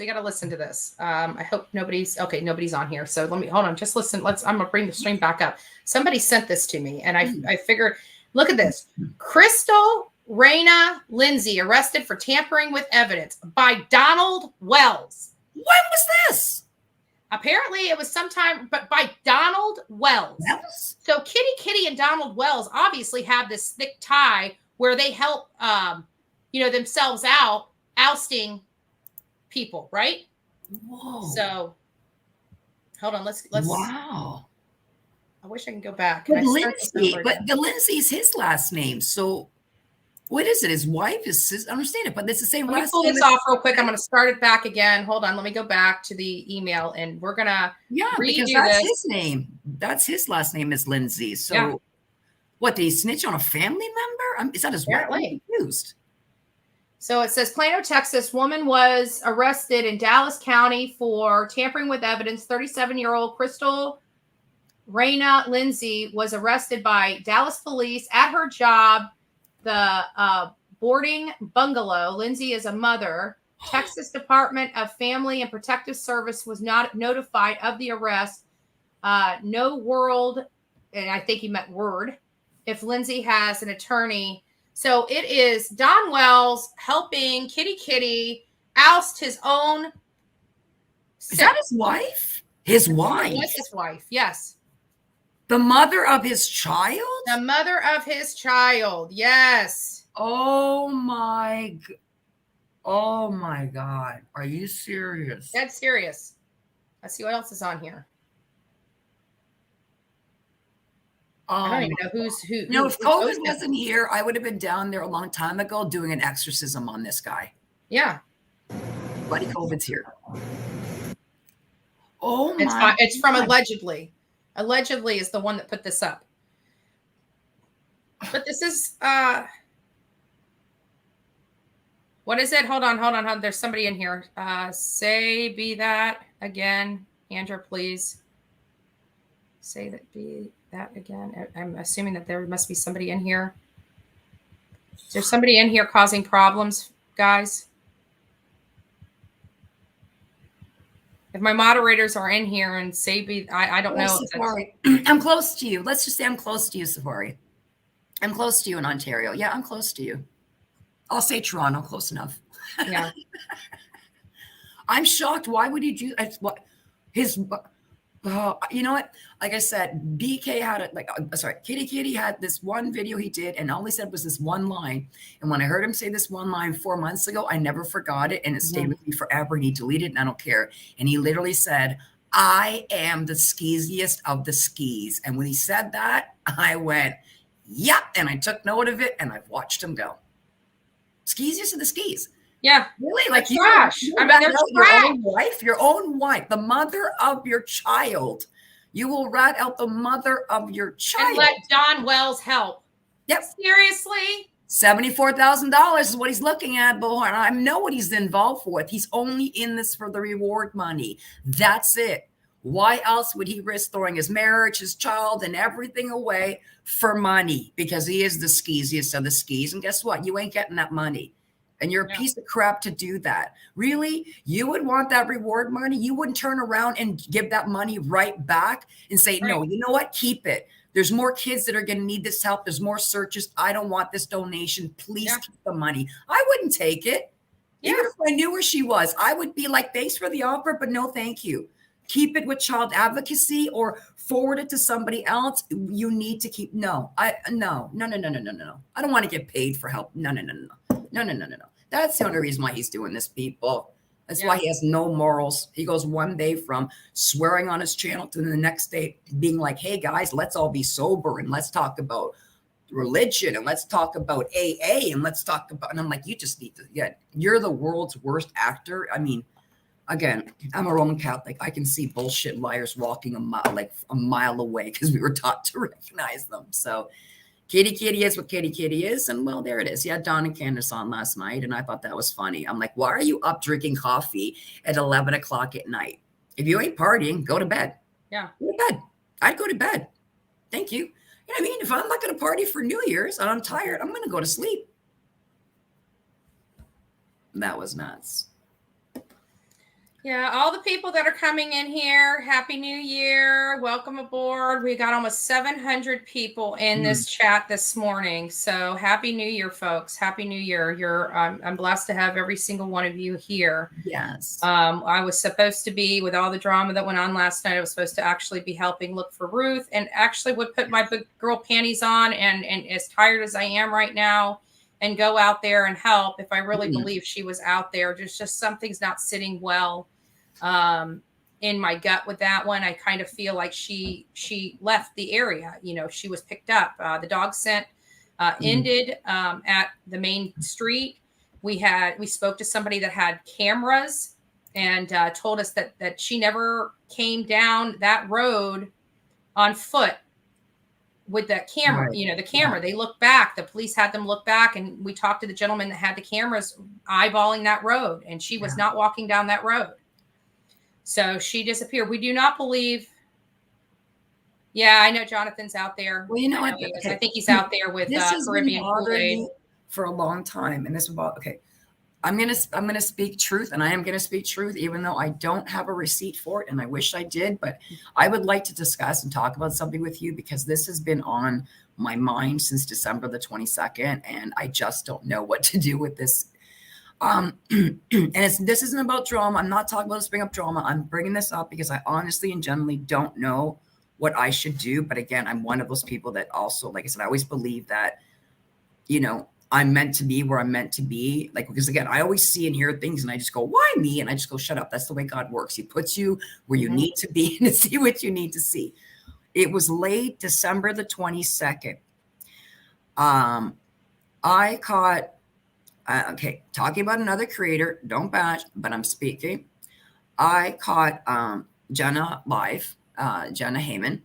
I follow certain people, not because I like them, but because I'm just watching them quietly in the audience, trying to see, okay. And she was very angry and upset because apparently CM did a live stream. I missed it. I mean, I love CM. Apparently CM did a live stream and she was claiming on her live stream, and she was angry and she was claiming that, and the live stream was literally called Emergency Meeting. So this was the name of the live stream. I should have taken a screenshot or something, but I was so tired and it was like 2 or 3 in the morning. And my brain was like, don't worry, you can grab this in the morning. And then when I went back into the morning, she either deleted the live stream or she hid it. But means that if she didn't delete or it's hidden, meaning it's still in YouTube's database. So it's still there. So the stream was called Emergency Me. And she was angry and she was like, this is bullshit. She was like, I was working privately with CM to give him some information and I didn't tell him to release anything. And then she just dropped it, people. And she just suddenly, she didn't skip a beat. And she said exactly what happened to Summer and how she deceased. And she said it in under like 30 seconds. And as I stood there shaking, going, wait a minute, this is the first time I've heard anybody say from beginning to end that they knew that I know what happened to her because I was on this with Candace. And I'm going to repeat what she said, but a part of me wanted to call TBI and be like, listen, this is what this woman said, but she deleted her video. Like, is there a way for you to pull up this video so you can at least say to this woman, why did you make this statement? Is this true or is this a lie? And if this is a lie, why would you say this? Everybody, please be careful. Do not get triggered. I'm just repeating what Jenna said, because again, don't like the chick, but I'm just repeating what she said. Yeah. And her exact words were, do you want to know what happened to Summer? You all want to know what happened to Summer? I'll tell you what happened to Summer. Summer came home sick. I heard this was the exact word. She didn't skip a beat. Summer came home sick. Grandma got out of the truck and went into her camper to sleep. Candace called Dawn and left in the truck with Summer. Candace never came back with Summer. Candace was supposed to meet up with Dawn to take Summer to the hospital. Candace came home without Summer. Mhm. That's exactly what Jenna said. Without Well, skipping. and you know, I have without said skipping a on beat. here over the last couple days, you know, I always find truths in the lie. So with Kathleen Moore and Colin Knapp, the truth in the lie was there was a broken fence panel in the back of his house that he said law enforcement broke when they raided his house. There's Okay, no way you heard it Beyond the Veil? Sorry, did you hear that live stream Beyond the Veil? Did you hear? Okay, because I felt bad. Like I said, when I went back the next morning to grab the screenshot to call TBI and say, TBI, I got this person on here saying, clear as day, this is what happened. She said, I was on Facebook chat with her. This is exactly what she said.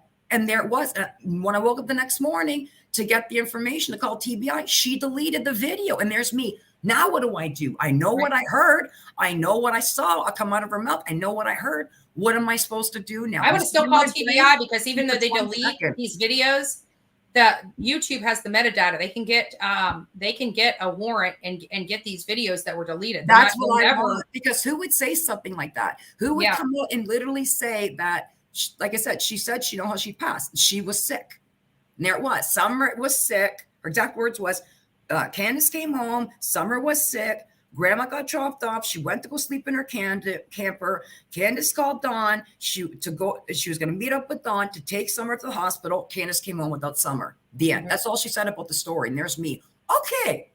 Hello, TBI. Do you want to ask this woman if this is true or not true? Mm-hmm. Because if this is a lie, then she should get in a lot of trouble. And if this is the truth, then you need to pressure her harder to give more info. Yeah. And that's why we're going down there. And you know, we're bringing our case to TBI because we want them off the streets. I mean, they're getting drunk every night. Not last night. They were on coffee last night. That was surprising. They're like, we're on coffee. I'm like, you're probably on coffee and cocaine. You're wired from Fort Knox. And or no, they were already drinking and they decided to sober up a little bit and have a cup of coffee. Yeah. I mean, come on. I love Betty. People are partying and drinking up there. We heard them from on the other side of the road. We heard them up there laughing. We're out there looking for Summer Wells, and Candace and Kitty are up on the mountain laughing and having a good time with friends. And then taking a group photograph and then taking a group photo shot. Look at all of us. Look at all of us. Here's Robin, here's Kitty, here's Candace, here's Grandis, here's Scammy, here's Callie. You're all like, are you serious? Who's not in that picture that doesn't have a freaking criminal record a mile long? Is anybody not in probation on that picture? I told it. I commented on that picture. I said, oh, what a great group shot I said, what a great group mugshot. I left Kitty a comment. I did. I said, this is an awesome group criminal mugshot. Y'all. This is crazy. And you're all smiling. Robin, what you smiling about taking this picture? We all have a reason to smile. Yes, we do have reasons to smile, but not on the 6-month anniversary of this little girl missing. Should you not all be smiling in a photograph? And having fun? That's what I said. You're smiling and taking a photo. I keep thinking of the women I have met in the past that have had, their children. I mean, even Michelle After Dark, her son was killed, right? Heartbreaking. And she was angry for a really long time. It takes time to go through that pain, whatever stage. Do you think she was? Do you think she was home, even though she had nothing to do with? Do you think she was home, laughing and throwing parties, getting drunk and drinking? No. She was probably grieved. Like I said, beyond. Gosh, people, just look at the videos out there. Just look at videos of the parents that lose children and see how they are broken. They are broken and they're never the same. Never. I have never in my life, and that's, even with the laundry parents. If I had killed 100 people, my mom's in this chat right now. If I killed 100 people, she would be utterly ashamed of me. But if she truly did not know where I was, whether I was alive or dead, there is not a law enforcement in this country or around this world that would stop that woman from finding me. Oh, I was going to say, I'm a Catholic. Girl, I'm a Catholic. I was going to say, as much as my parents love me, I'm a Catholic. Thou shalt not kill. My family will turn me in fast. they'll turn It you in just fast. is But what it think about it. is. Brian Laundrie was gone for 5 weeks, and the parents never left the house to go find him to help look for him. Mm-mm. And I'm sorry, you tell me missing. You tell my mama she can't go look for me. Yeah. You better have some shackles with you. I think they didn't want to look for him. They I don't think didn't. they did. No, They he knew didn't. where he was. It took That's right. we had millions of dollars in assets out there looking for that man. They decided to crawl out of their grave, their prison that they made for Their themselves, little dungeon. and they were out there and found him. And then 30 minutes, you're talking about the best of the best in search and rescue, and they go out there, and 30 minutes later, everything's done. He's found.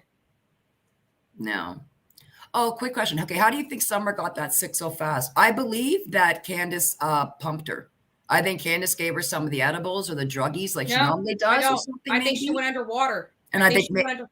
I think she I went think they- underwater. still I think think about they Andrea, thought we she was know okay. many times. We know that we've already been told many times they've given alcohol and drugs to those kids. Yeah. And maybe she made a mistake and gave her a beverage or an edible. And guess what? Edibles and beverages. Okay, listen, smoking cannabis is not as strong as you ingesting it. I know. I'm from Canada and I love smoking it. Yeah. So, but guess what? I am not allowed, straight out, because of the medication I'm on, I'm not allowed any edibles or anything because it's too powerful. It'll mess me up. If they gave her an edible, that very well could have made her look how sick Princess This is the was. reason. Let me just Look how messed explain up why I don't Princess think that was. that's the way things. Why I keep going back to this drowning. This is the reason why. Because as you know, we were in Tennessee, and we actually spoke to Macbeth's family at length over an hour-long interview with 3 or 4 different people. Mhm. And he has never been the same since coming back from that water hole. I know. That's what really also concerns me too. Yeah. Why So is he it to me traumatized? sounds like he was accurate in saying that she went underwater, because we were at that water hole. Oh, I We believe know- that did happen. I believe that did happen. Yeah, we know how far away the car was from where you could park from that water hole. We know the shrubbery that was there, and all the adults were up at the vehicle. So if she went under and they're all on their phone and they look out there and say, "Where's Summer?" Well done. She was on TikTok, for crying out loud. She wasn't paying attention. Exactly. To her. She was staring at TikTok. Absolutely. And so they don't know how long she was under. I think they went and pulled her out, patted her on the back. Some water came out of her. Then they thought she was fine. They're like, okay, let's load up. She walked to the car, but they never got her medical attention. I truly believe she succumbed to those injuries. Well, that's why I believe what Jen was saying is true, because by her saying she came home sick, she called Dawn. She was going to meet up with Dawn to take her to the hospital, and then she came home without Summer. Yes. And I Heather went, Elliott, the answer is yes. Betty White did pass away at 99. She passed away broke yesterday. my heart. I cried a lot yesterday about that. I really did. I really wanted her to hit the 100. So many signs telling me to stay home yesterday. So many signs. Stop. You're like, even Betty, the name. You're like, come on, people. It was just a bad night. It really was. Right now, It your was a bad guardian night angels- and dealing with Right now, your Felicia poor this guardian morning. angels are It like, was just lady, we're bad. working overtime. Would you listen to us, lady? Yeah. We're here to protect you. Yeah. So But for me, that would make sense why the dogs do not smell a scent past the driveway. Because when she said that, that would make sense. If Summer came home in that truck and she was sick and she was never taken out of that truck and then she left immediately again, that would make sense why you would not get a scent other than that. yeah. And she said truck. She didn't say car. No, said she didn't. Dawn's And truck. not only that, but remember we were going back. I was telling about the truths in the lie. Mhm. And she told, I reviewed a lot of the interviews, early on interviews, and she's talking about, when she disappeared, the boys went out looking. I told them to go out and look for her in the trees and stuff like that. And I got in my car and I just drove like a bat out of hell trying to find her. And it's like, Why would you drive 10 miles away? Wouldn't you start close to home and slowly branch out? why would you leave if the last place you saw her on Thank you, an it's at 11-acre property is at Thank home? you. Why would you take a searching Thank body you. off that property Makes to no get in a sense. truck and leave the house? That makes no sense. You It start makes from the home no base. Sense. Right. You know start what from makes home sense? and you move outwards. You start from the home base where they're last seen and slowly stretch outwards. You don't drive 10 miles away and start searching from 10 miles inwards, because it's a lie. Because I really, truly believe that she was telling the truth just in case somebody Oh. saw her driving like a bat out of hell. Mhm. I think Summer succumbed to her injuries. She didn't know what to do. She drove like a bat out of hell to get that body out of there. Yeah, to go, like she said, to go hook up with Don because they were supposed to take her to the hospital, but apparently I think she was dead before she left that property. I don't think maybe that, they were, or maybe she wasn't yet, and she hooked up with Don, and then there was Don. We can't take her to a hospital. They'll see the bruises, they'll see this, they'll see that, then they'll call in CPS. We'll get arrested. I don't know how they talked into what they talked into, but she never made it to the hospital. She never made it to the hospital, and both the parents are involved. There's no other explanation. No, people are talking about, they didn't say foul. Are you kidding? There's no other. If you truly have the facts and you're following this case thoroughly with common sense, also using common sense for that stuff you don't have facts for. You can, everybody has puzzle pieces. You have these pieces in disarray when you pull them out of the box. And you take these pieces of the puzzle and you start putting them together. And at the end of the day, it forms this picture. That's right. And that is the picture that once you put all these pieces of the puzzle together, clearly see it all. And you go, oh, now I see it all. See, Annie, the reason why they would cover up an accident was because even if it was an accident, when they bring the child to the hospital, the doctors and the nurses are going to see wounds on her and injuries on her that are not. And not only that, but there's the potential of her being sexually abused as well. Right. So if they would have taken her to the hospital and she died, they would have done a complete autopsy on her. And that's the big thing is I know she probably had bruises on different parts of her body, maybe under clothes, like I said. And the moment they took her there, they would have been like, oh my God, they would have called the police. They would have called. So I know which one of them had the brain that was like, we can't take her to a hospital. But I know who. Candace is too freaking dumb. You got a 30-year-old or a 30-year criminal across multiple states. He's a manipulator. He's cunning. He's conniving. And his name is Donald Wesley Wells Jr. Yeah, people keep giving. They don't give him the credit that he is due. This man is a mastermind. He is a mastermind. He actually is. And this is the crazy thing. It's funny though. He's stupid when it comes to common sense. He's dumb as a doorknob. Like, this is what's crazy about it. In some ways, he's smart, but in most other ways, he's such a dumbass. And that's why my mind just gets blown away. He's got that prison mentality. He wants to be pompous. He wants, and he's dangling all these carrots out, acting like, well, they're not going to be able to prove this. They're not going to be able. I got 7 alibis. She's got none. She's going down. It's like, who needs 7 alibis? Like, if something like this happened to me, I only need 1. The truth. Who would set themselves up to have 7? If 1 fails, we got 2. 2 fails, we got 3. 3 fails, we got 4. There's 8. There's another child I found out about a couple of days ago. Apparently, she had another baby girl after summer. She had another baby girl after summer. I was told. I read some screenshots. So apparently, she did have another baby girl after summer. And apparently this is what I was told, that when the child was born, CPS came in, somebody came in and the baby girl was adopted out. Well, thank goodness they saved that one child. So I don't know if it's true. I keep wondering how much that child was worth to them. How much did that person have to pay? Because Summer was supposed to be adopted out too, but they wanted to act like she was filet mignon and sell her like a freaking animal. And when they didn't get that, when they had it all set up, and then they go back to the people and say, oh, but we want this much money for her. If you don't pony up this much money, we're not giving her to you. Like, she's a freaking filet mignon. Like, you're ordering her off a freaking menu. It's disgusting. What? It's disgusting. Sick. It's just sick. Oh, has it been debunked? Again, I just recently heard of it, so I don't know whether it's true or not. A part of me believes that I think it would be true because, as we can see, for some reason, Candace likes to, even though is not a good mother and she doesn't want kids, but she sure likes to keep breeding them like a cow. And I just don't understand it. Like, women that don't want children, that's fine. But women that don't want children don't turn around and have 7, 8 children. That's just a shocking thing. It's like you don't have that many pregnancies, not many children if you don't want to have children. So that's why I'm saying. And it's could not there only be that, a- but I'm pretty sure Tennessee at this point would be happy to give her a hysterectomy free of charge. Go to the health clinic. Lord. Oh You my know? God. I just don't get it. I just don't get it. I don't. Oh no.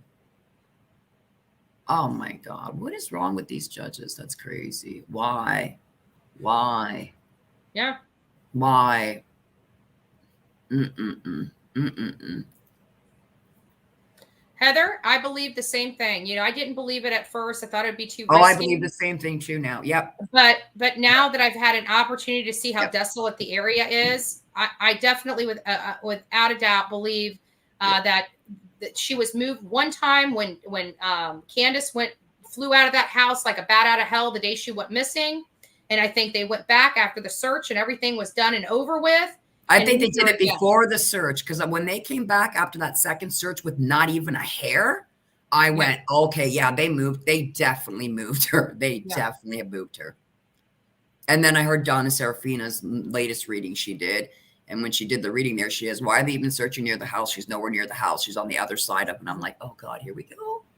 Just find the girl. Find the baby girl, please. I just want to find her. And actually, Lady Elaine, this is exactly what I'm talking about. You're right. They want to reunify these children with their parents. So think about how bad the circumstances had to be for Candace to have her first set of children completely removed and never given back. The idea that Candace is this stellar person and had nothing to do with this is hogwash. Hogwash. I'm sorry, Samantha. Precious Chaos, go back to Ziggy's. This isn't a gossip channel. Thank you. Samantha, you don't need to talk bad about Ziggy, number one. And number two, I don't gossip. So if you don't know me, like I said, those that know me well. Those that don't exactly know the statement. So since you don't know me, please don't insult me. I don't do gossip, lady. I don't. And not only that, but this channel I might not have all of my information right, and that's why I said this might be true, this might not. But I don't sit around and just drop gossip or information, as I got better things to do with my life, called living in the truth. Yeah. I have every day I spend my life making the world a better place. What do you do? Yeah. Yeah.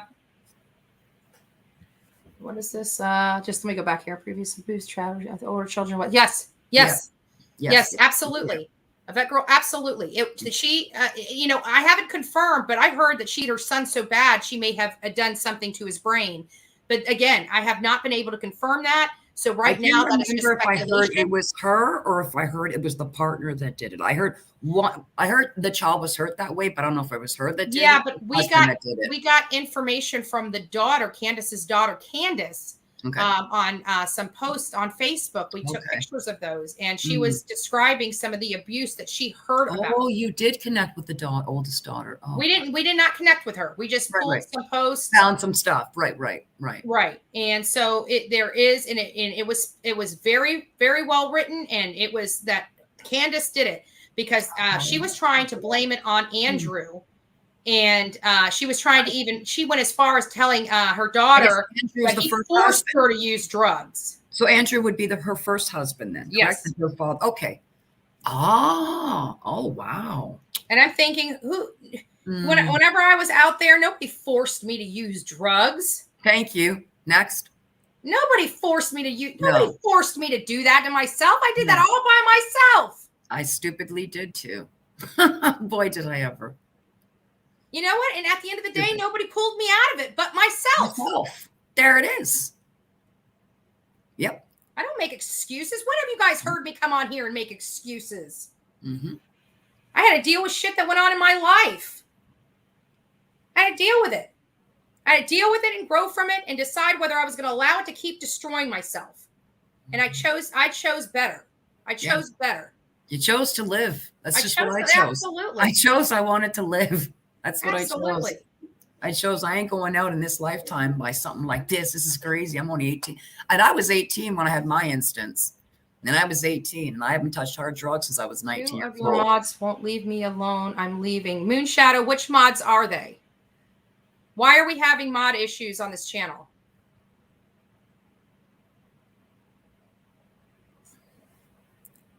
Who? Oh, good. God bless. 17 years. God bless you. Absolutely. It's possible. I'm telling you. Every day, I don't even think about, honestly, I don't even think about it anymore. This whole place can be filled with it, and I won't even flinch because it's been over 25 years.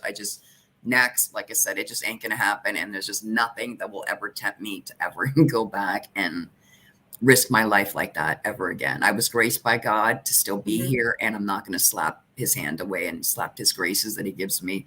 Not happening. Moonshadow, I'd love you to stay, but if you don't feel comfortable staying, that's fine. I need you to send me go to bullhornbetty@gmail.com and tell me which mods. I want to get to the bottom of this because I have had a couple people saying stuff. So I just want to make sure that we got all the information to make an informed decision here of who is, causing you issues. I'd really like to know. We don't want nobody to feel any pain or strife. Like, that's what I'm saying. We can all respectfully agree to disagree. Right. There is never a point where people should get there and just be downright mean and nasty with their words. Never. No, I don't have a channel Safari Dream. I'm good. I'm good. Well, let's just let bygones be bygones in the mod world, and let's not pick on each other because this job is hard enough. This job is hard enough without, creating additional infighting in here, because we're all here for the same cause. We're here for Summer Wells and all victims of violence and all victims, that we deal with. So we have a good group of people, in here, and I'd really like everybody to stay. So mods, just be cognizant of mods. If there is a situation, please email me. I won't be able to directly handle it right at the moment. But I will be able to get all the information and find out what's what. But I don't want anybody getting their feelings hurt. But please, mods, realize you guys got a tough enough job. Let's not. Savannah Smiles, I understand that it upsets you. When you say stop speaking like summer has passed for a start, listen, you have to understand it's been 6 months. Some people are going to feel the way that they feel. Okay. And it's not a bad thing that some people feel that summer has already passed. It's not a bad thing. It's heartbreaking, but you make it seem like by some people saying that, it's like we're cruel, mean, nasty people. No, we're just kind of going with the way things have been. And there has been no sight of her, no sound of her, nothing of this beautiful girl in over 6.5 months.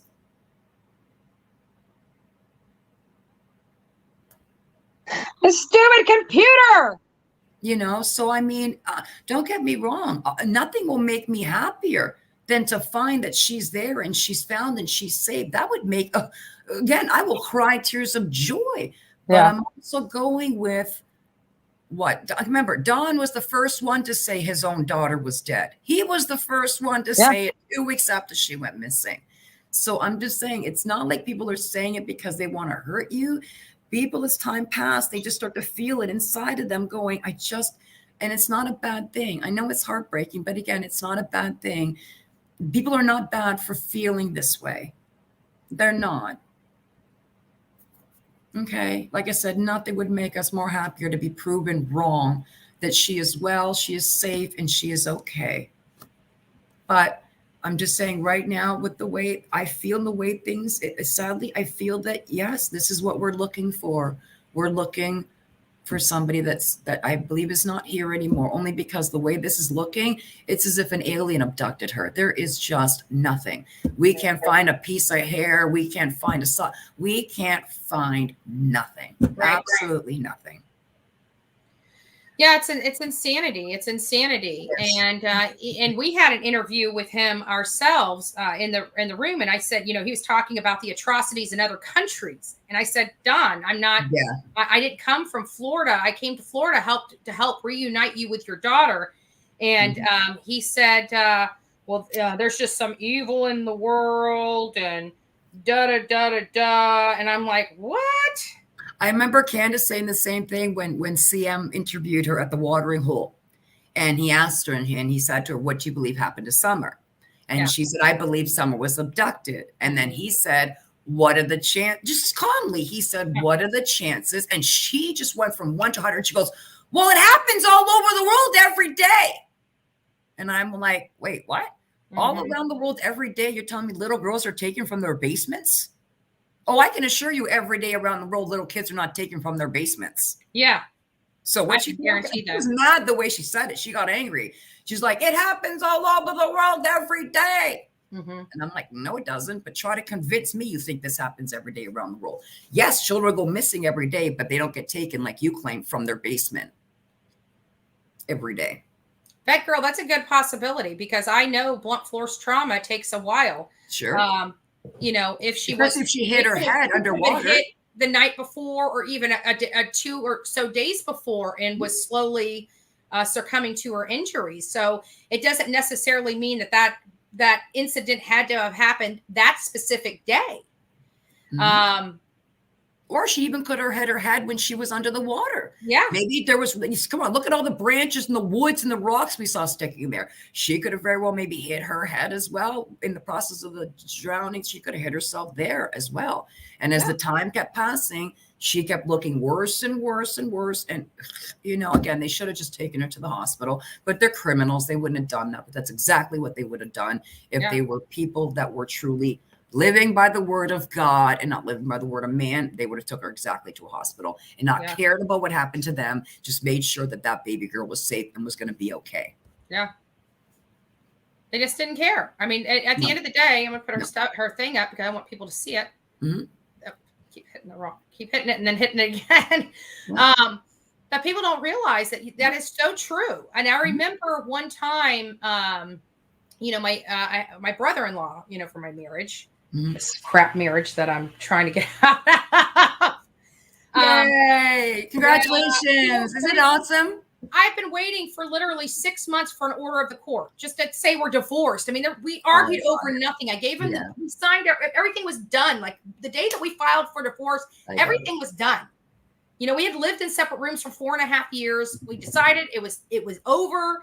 Yeah. We divided everything. We had a strategic plan. We executed that strategic. There's a mutual agreement, divorce on both parties. It wasn't all difficult where you're fighting for who owns what. No attorneys involved. We did the simplified dissolution of marriage. Went in there, had even the court people notarize everything. So there was no, confusion of did he really sign? We took it out of the courthouse and had them notarize everything. But anyways, I think it just has to do with this COVID and still backed up with the mail systems and places working and not being open properly. I think that's why it's.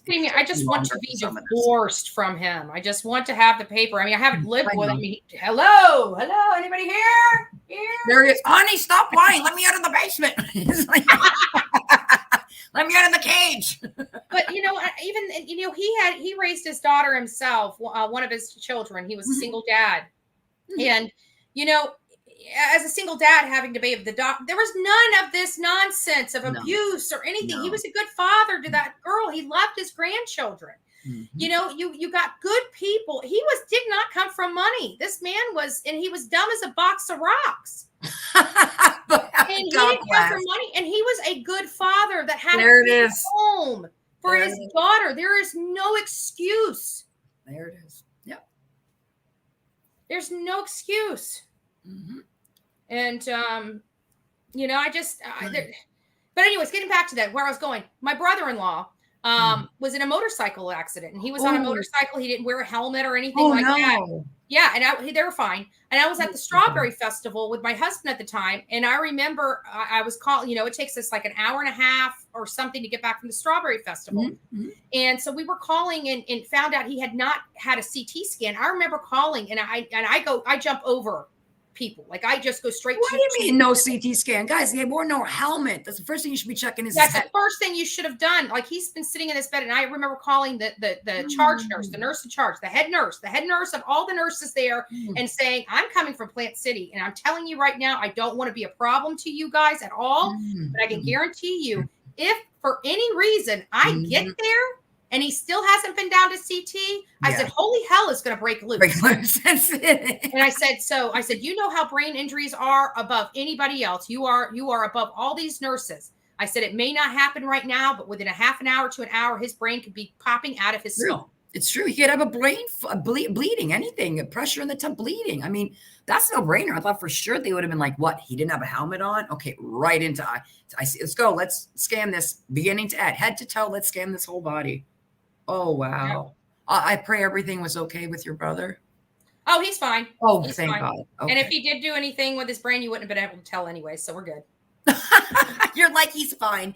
He was coloring before the accident. He's still coloring in his coloring books now. It's okay.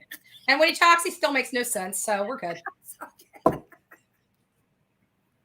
Oh, that must have been so scary for your mother, though. Oh my God, your mom. No, his mom. Yeah, it was scary for Yeah. his mother. Yeah. Wow. Oof.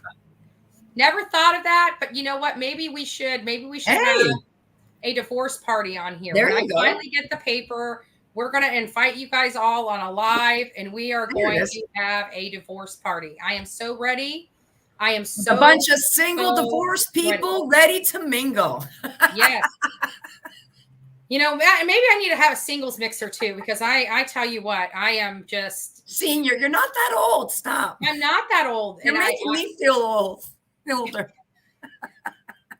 I'm pretty much. just want I'm the somebody same that I age get as along with, and Molly. I can actually have more in common with, and you Yeah, know, I understand. I understand. that's all. I understand. Hey, but listen, for all you know, you might already legally be separated. It's already in the court systems, but you just haven't gotten the paperwork yet. So it can Yeah, already I be in know, the I courts, know. like in the computers, but they just haven't gotten the printout to mail it to you yet. No, because they make us come for our court appearance. I'm waiting for the paper. Oh, that you tells- got.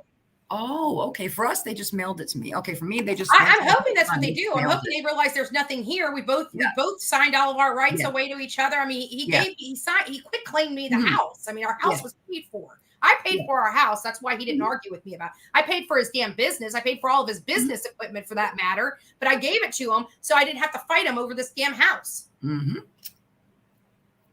Mm-hmm. I'm that kind of woman. Stupid. Absolutely. You're like, just call them, mate. Listen, I just want to know. Listen, what does it say on the computer? Can I mess around or not? Because I don't want to look like a hoe. Am I still married or not? I don't care about the letter. What's it say on the computer system? Ready to mingle or what? Yes. Oh my goodness. Oh, my thank you goodness. so much. That's so sweet of you. Yep. Thank you so much, Safari Dreams. It's very sweet. Safari's great. I love it. And you know, I the reason why the girls are you know, there's a lot of you know, stuff. We don't bring drama in here. You know, I don't like getting No, there's I a don't few do that. creators that I will talk like Kitty and a couple other that I just have absolutely no respect for. Mhm. And even them, I just don't even like giving them the time of day because they're irrelevant. And you know, these other creators, I've got no problem with them. I don't. You know, the only time I'll have problems with them was when they start hijacking my content and using it to make money off of it. Then I've got a problem with it. But you know, if they want to bring me on and use my content or you know, talk to me, you know, reach out to me and say, hey, this is great content. Do you mind if I run it on air? I have no problem with that. Absolutely. You know, just it's called courtesy. It's called common courtesy. Manners. Thank you. Courtesy and manners. Yeah. And, you know, I'm guilty of it too. Like that 40-second clip from that person, you know, if it was more than 40 seconds, I wouldn't have played it, but it was only 40 seconds. And so I did play it and I gave her credit, but I would never take a 19-minute video that took her, you know, 8 to 10 hours to create and run the whole thing live stream on my channel. I would direct the people over to that creator's channel to see it. That's called common courtesy. Mm-hmm. Yep. Because what happens is, you know, these people that are on these YouTube channels, and at the end of the day, everybody bitches about us worrying about money and stuff like that. But for me, this is a full-time job. If somebody steals money away from me, they're stealing food out of my belly. That's right. You know, they're taking money from me being able to fix my car when it breaks down. My 2011 140,000 miles on my car. You know, it's getting a little old and it has issues. You know, every time you 1 penny out of my pocket is 1 penny less that I have to do this with. So, and Olivia, she works her tail end off. She takes care of her mother. Oh, God bless. And the boy, I saw the little beautiful boy she watches too. She babysits or watches. Yeah. That cute little. But she works and her she works and and she's like off. just nonstop. She's full time nonstop.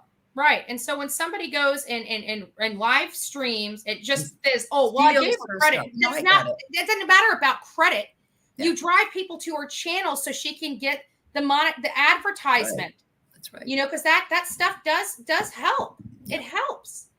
And she works I mean, Olivia, of all the people on, like, she literally locks herself in her room and works hours upon hours on those beautiful videos just for 19 minutes.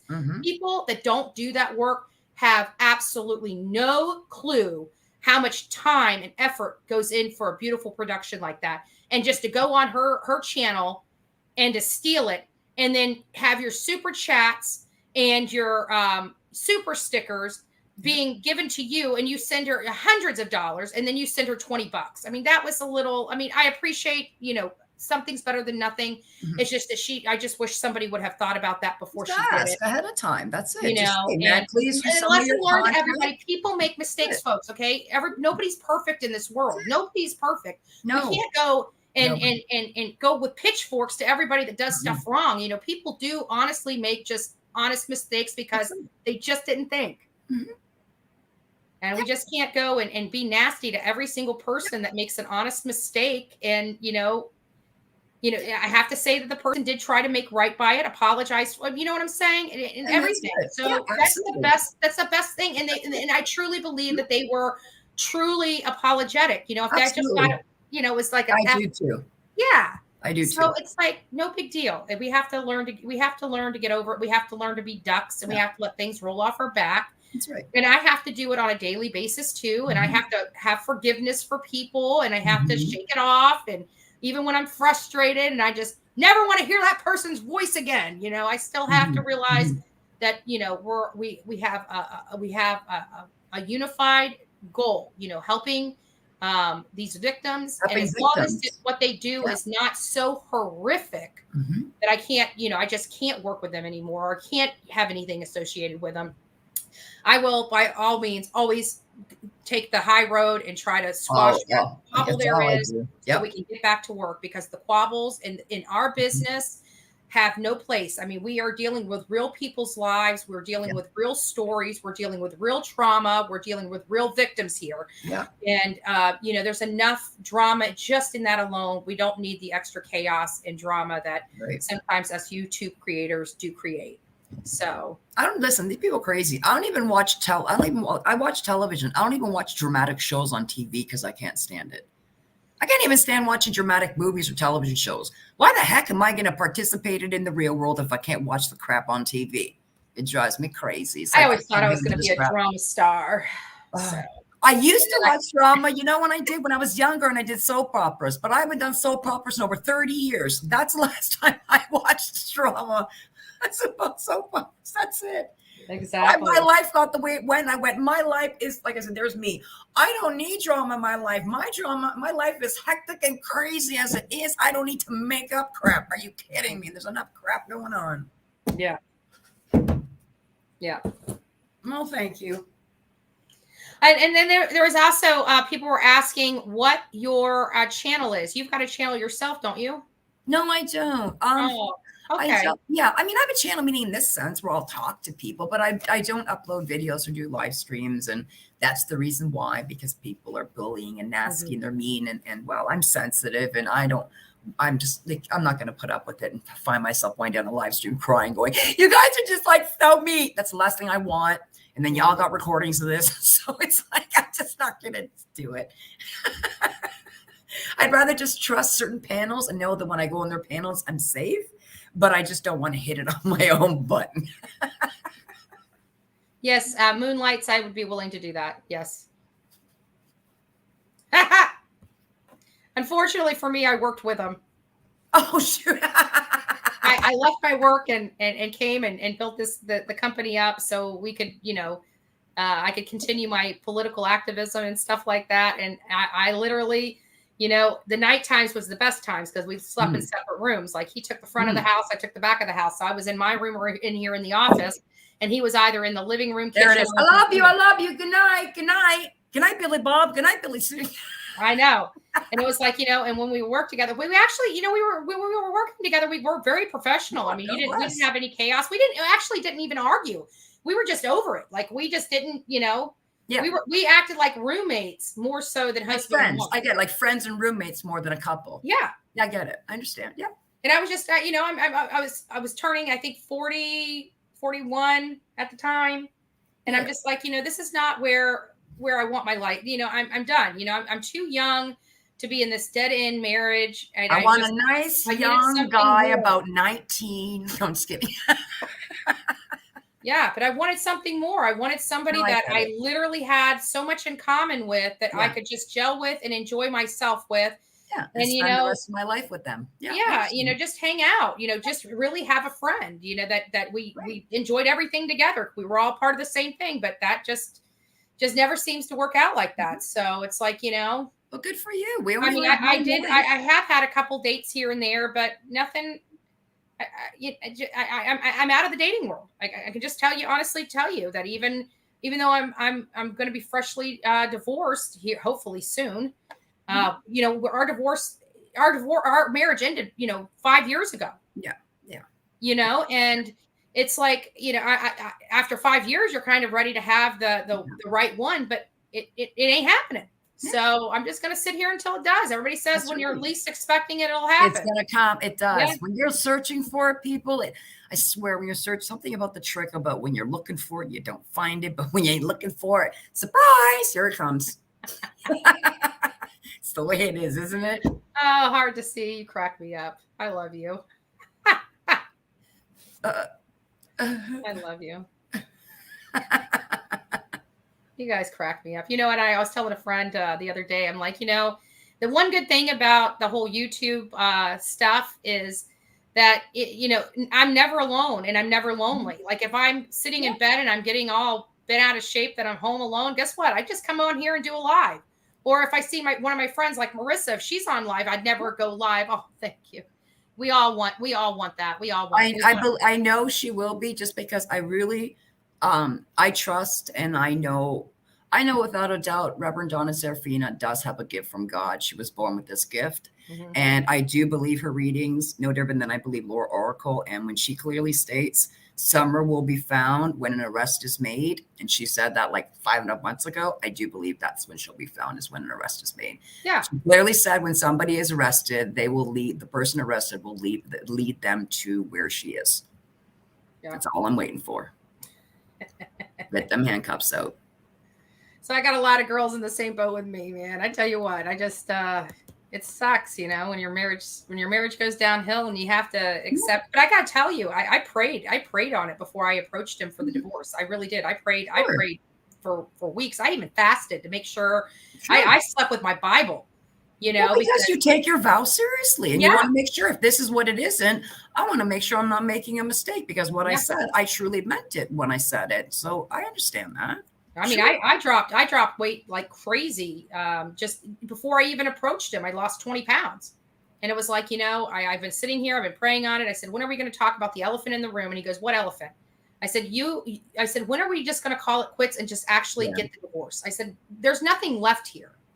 I said, you're miserable. I'm miserable. Yeah. You know, we're not happy. We need to go out and find people that make us happy. We're not happy together. And I said, well, what do we need to do? And his first thing is, well, you know, I'm probably going to need some money from the house. Well, if you're going to fight with me over the house, I'm getting an attorney tomorrow. Mm-hmm. Yeah. So if you want to do this quick and easy, no attorneys, I said, this is what I propose. And he accepted. Yeah.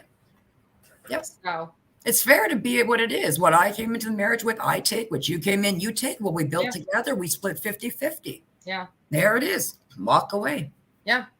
Well, and not only that, but he knew I cashed out and bought the house with it. I cashed out to buy my car with it. We worked at my best friend, you know, we worked on doing some stairs after her husband died, and she gave us a truck, rented that truck. He did do the work. It would have been half his, but he was not that kind of jackass that would say, no, we need to sell the truck and you need to give me half, because not one of those. Right. It wasn't a vicious divorce where they're like, you know, you need mediators and everyone's fighting for who gets this, and that's the worst. And you go, remember, you all used to love each other at one point, right? Yeah. The only viciousness that came with it was after we had already split up, and he came back from Ohio, and he was supposed to come get his dogs. Like I had his dogs here. Yes. And he left them.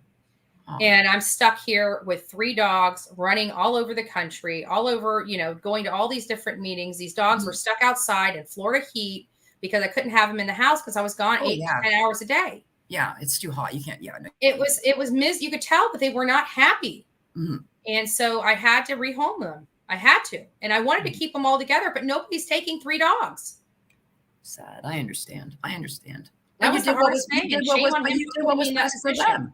But you did what was best for them, Yeah. right? Yeah. You didn't sit there and go to the SPCA and be like, "Hi, I got problems. Here's some dogs." You sat there and went, that's not the solution. That's going to be the end of their life. Let me going to find people that love dogs that are going to continue to, let them live the rest of their life. God bless. Absolutely. And they kept me company when I was here by myself. I get that, but they were filthy. They were bringing I literally am gone. I have time to clean this house maybe once a week or once every 2 weeks. And it literally the very next day with the dust from the dirt coming off them and everything, it didn't even look like I was cleaning the house. I literally could spend 8 hours here scrubbing this house on one day, the one day I have to scrub this house. And the very next day there's dust on everything. It was, I couldn't deal with it anymore. I just couldn't. There's holes, there's big craters out in the backyard because they are not used to being outside. So they were digging holes to get to the cool ground. Right. My yard's never been the same. I still haven't even had time to go out there and fix the yard. And they've been gone for months. Yeah. So I felt bad for them, but I knew I could not take, I know. But again, if they're in a good, loving home, then you shouldn't feel bad. If they're in a good, loving home, there's nothing to feel bad about. Yeah. So like I said, it's not like you put them in a box and left them at the corner and walked away and abandoned them or dropped them off at a shelter, or just abandoned them. God bless. You found them new, loving homes. Yeah. Perfect. Yeah. It's so funny, with all my politics and stuff like that, people are like, go check your IG. And I keep thinking Inspector General. Oh God! I was going to say Inspector Gadget. I was going to say Inspector Gadget. Every now and then the light bulb goes off. And it's like they're telling you to go check your Instagram. I'm thinking Inspector Gadget. Listen, I'm too old, people. It's just is what it is.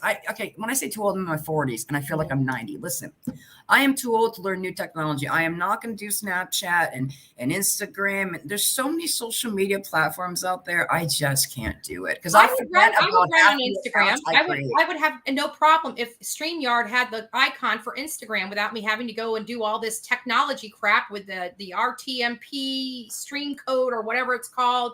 I would run live on Instagram and keep the people because my Instagram is growing, even though I haven't posted in forever. It's just one of those things that I really don't go on that often. And that's why I don't do it because I will forget. That's me. I will forget all these different that I create an account on Instagram, that I connect on Snapchat. I'll forget. And then I'll be like, oh no, I'm rude. And then I'll be out every 2 weeks. Like, what's wrong with you? So there's me. I'll do Twitter. I just stay away from a lot only because, like I said, I know I'll forget. And I'll be like, it's just not worth it. If I'm going to post once a week, I'm like, there's no point. Forget it. So Twitter's my main, if anything, I just use Twitter. Yep. So, Trina, I did just got your stuff. So I'll look into that. And if you're in this chat right now, go ahead and just say hi or something and I'll mod you up. Chubby Bubby. Did you see what Chubby Bunny says? Did you pull it up? They said something about a case in Florida. If you look into the case for Rachel Campbell in Florida, who went missing in 2017, we are still waiting on information on bones that were found that were supposedly hers over 4 years ago. Ooh. Really?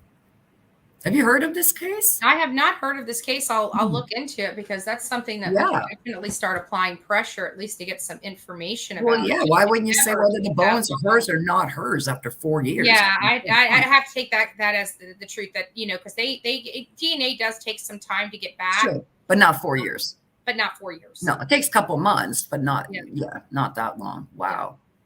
But there was a time when FDLE was so far behind on processing, but it was primarily rape kits because that's big time. And it took them 2.5 years to process mine from my child. That was heartbreaking how bad it was. I remember seeing an episode from Oprah, I don't know, like 15, 20 years ago when she talked about the backlog and they just showed all these warehouses just filled with rape.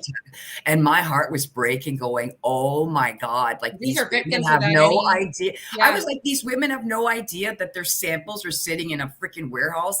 Like at this point, I thought it would have been tested by now. And I'm going, they're just sitting there. I'm like, People, these are solved cases. I'm sure how these people are connected, run these tests. Like, these are probably serial rapists. What are you doing? And not only that, but you got to think that those samples during that time could be degraded and now not Right. be applicable. Now that they got the amplifying process, it's a Oh. little easier, to have just a molecule of a DNA and amplify that and get a full DNA panel. But nowadays, if they can do now that they can do genealogy DNA, Yeah. bam! Now they're solving cases that are like 40 years old, 50 years old, because they're getting it from the ancestry genealogy. Yeah. Brilliant! I'm seeing cases like 50, 60 years old that are getting solved, and I'm going like, thank you. There's no such thing as people always need answers, no matter how much time passes. So it's brilliant how much technology is coming across with this.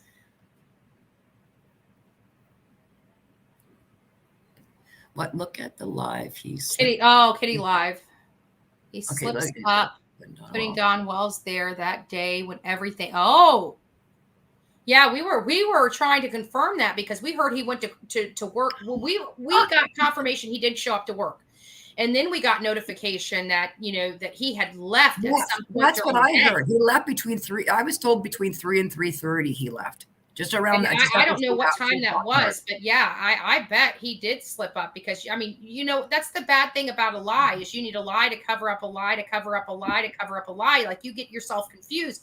Think about how many times they've had to tell the story and perfect it as every question under the sun started getting shot at them. And they're like, oh, well, we need to make sure we cover this base and we need to make sure we cover that. And pretty soon their story starts getting holes in it just by simply them trying to fill the holes. But that's what happens when if you want to sit there and be a pathological liar in your lifetime, good luck having anything in your lifetime. Yeah. Your word means everything. Your word is your credibility for the human being you are. Yeah. And if you're a pathological liar like those two are, I don't believe anything. And even if they could be sitting there and saying, look, you see that, Lord, precious chaos? The sky's blue. And I'd look at both of them and say, liars, because again, that's just who they are. Yeah. Nothing that. So when you come across pathological liars, just stay away from them. They're not worth being friends or being connected to them because they spent their whole life lying. They got to lie. Why are they lying? To cover up things they've done that they know very well. They're going to get in trouble for it. So I don't believe, like I said, they could tell me the truth and I wouldn't know they're telling me the truth because they pathologically lie so much. I don't believe them. Absolutely. I don't. So we hear that Jody Sue's on Kitty Kitty's channel now. I see some people dropping, so they must be going over there to spy on them. But anyways, at any rate. Well, that's interesting that Jody Sue was there because last night when he was talking to Don and Candace, they were throwing Jody Sue under the bus, pretty much saying Jody Sue hurt Summer. Yeah. This is pretty and that's much probably why he's got it on there because, drama sells. Drama sells. But the thing is I never had an opportunity to interview Jody Sue. But here's the issue I have. She didn't even know us or our team and tried to go out on her Facebook and call us all these scammers and this, that, and the other. And then she turns around all these YouTubers, like she painted, and then she has the audacity to go on somebody. Why they put her wish list up is despicable to me. It wasn't hers. It wasn't hers. It was her children's wish list up. And Jody Sue, the trailer trash that she is. Sorry, I'm going to say it just like that because I don't like her. I haven't had a chance to talk to her, and she came after me before she even knew who I was. So I'm going to call her trailer trash. People get offended with it. So fucking what? Excuse my language. And she has the audacity to go put her freaking kids' Christmas wish list and have YouTubers, those scammers, those scumbag people pay for her kids' Christmas. Sick.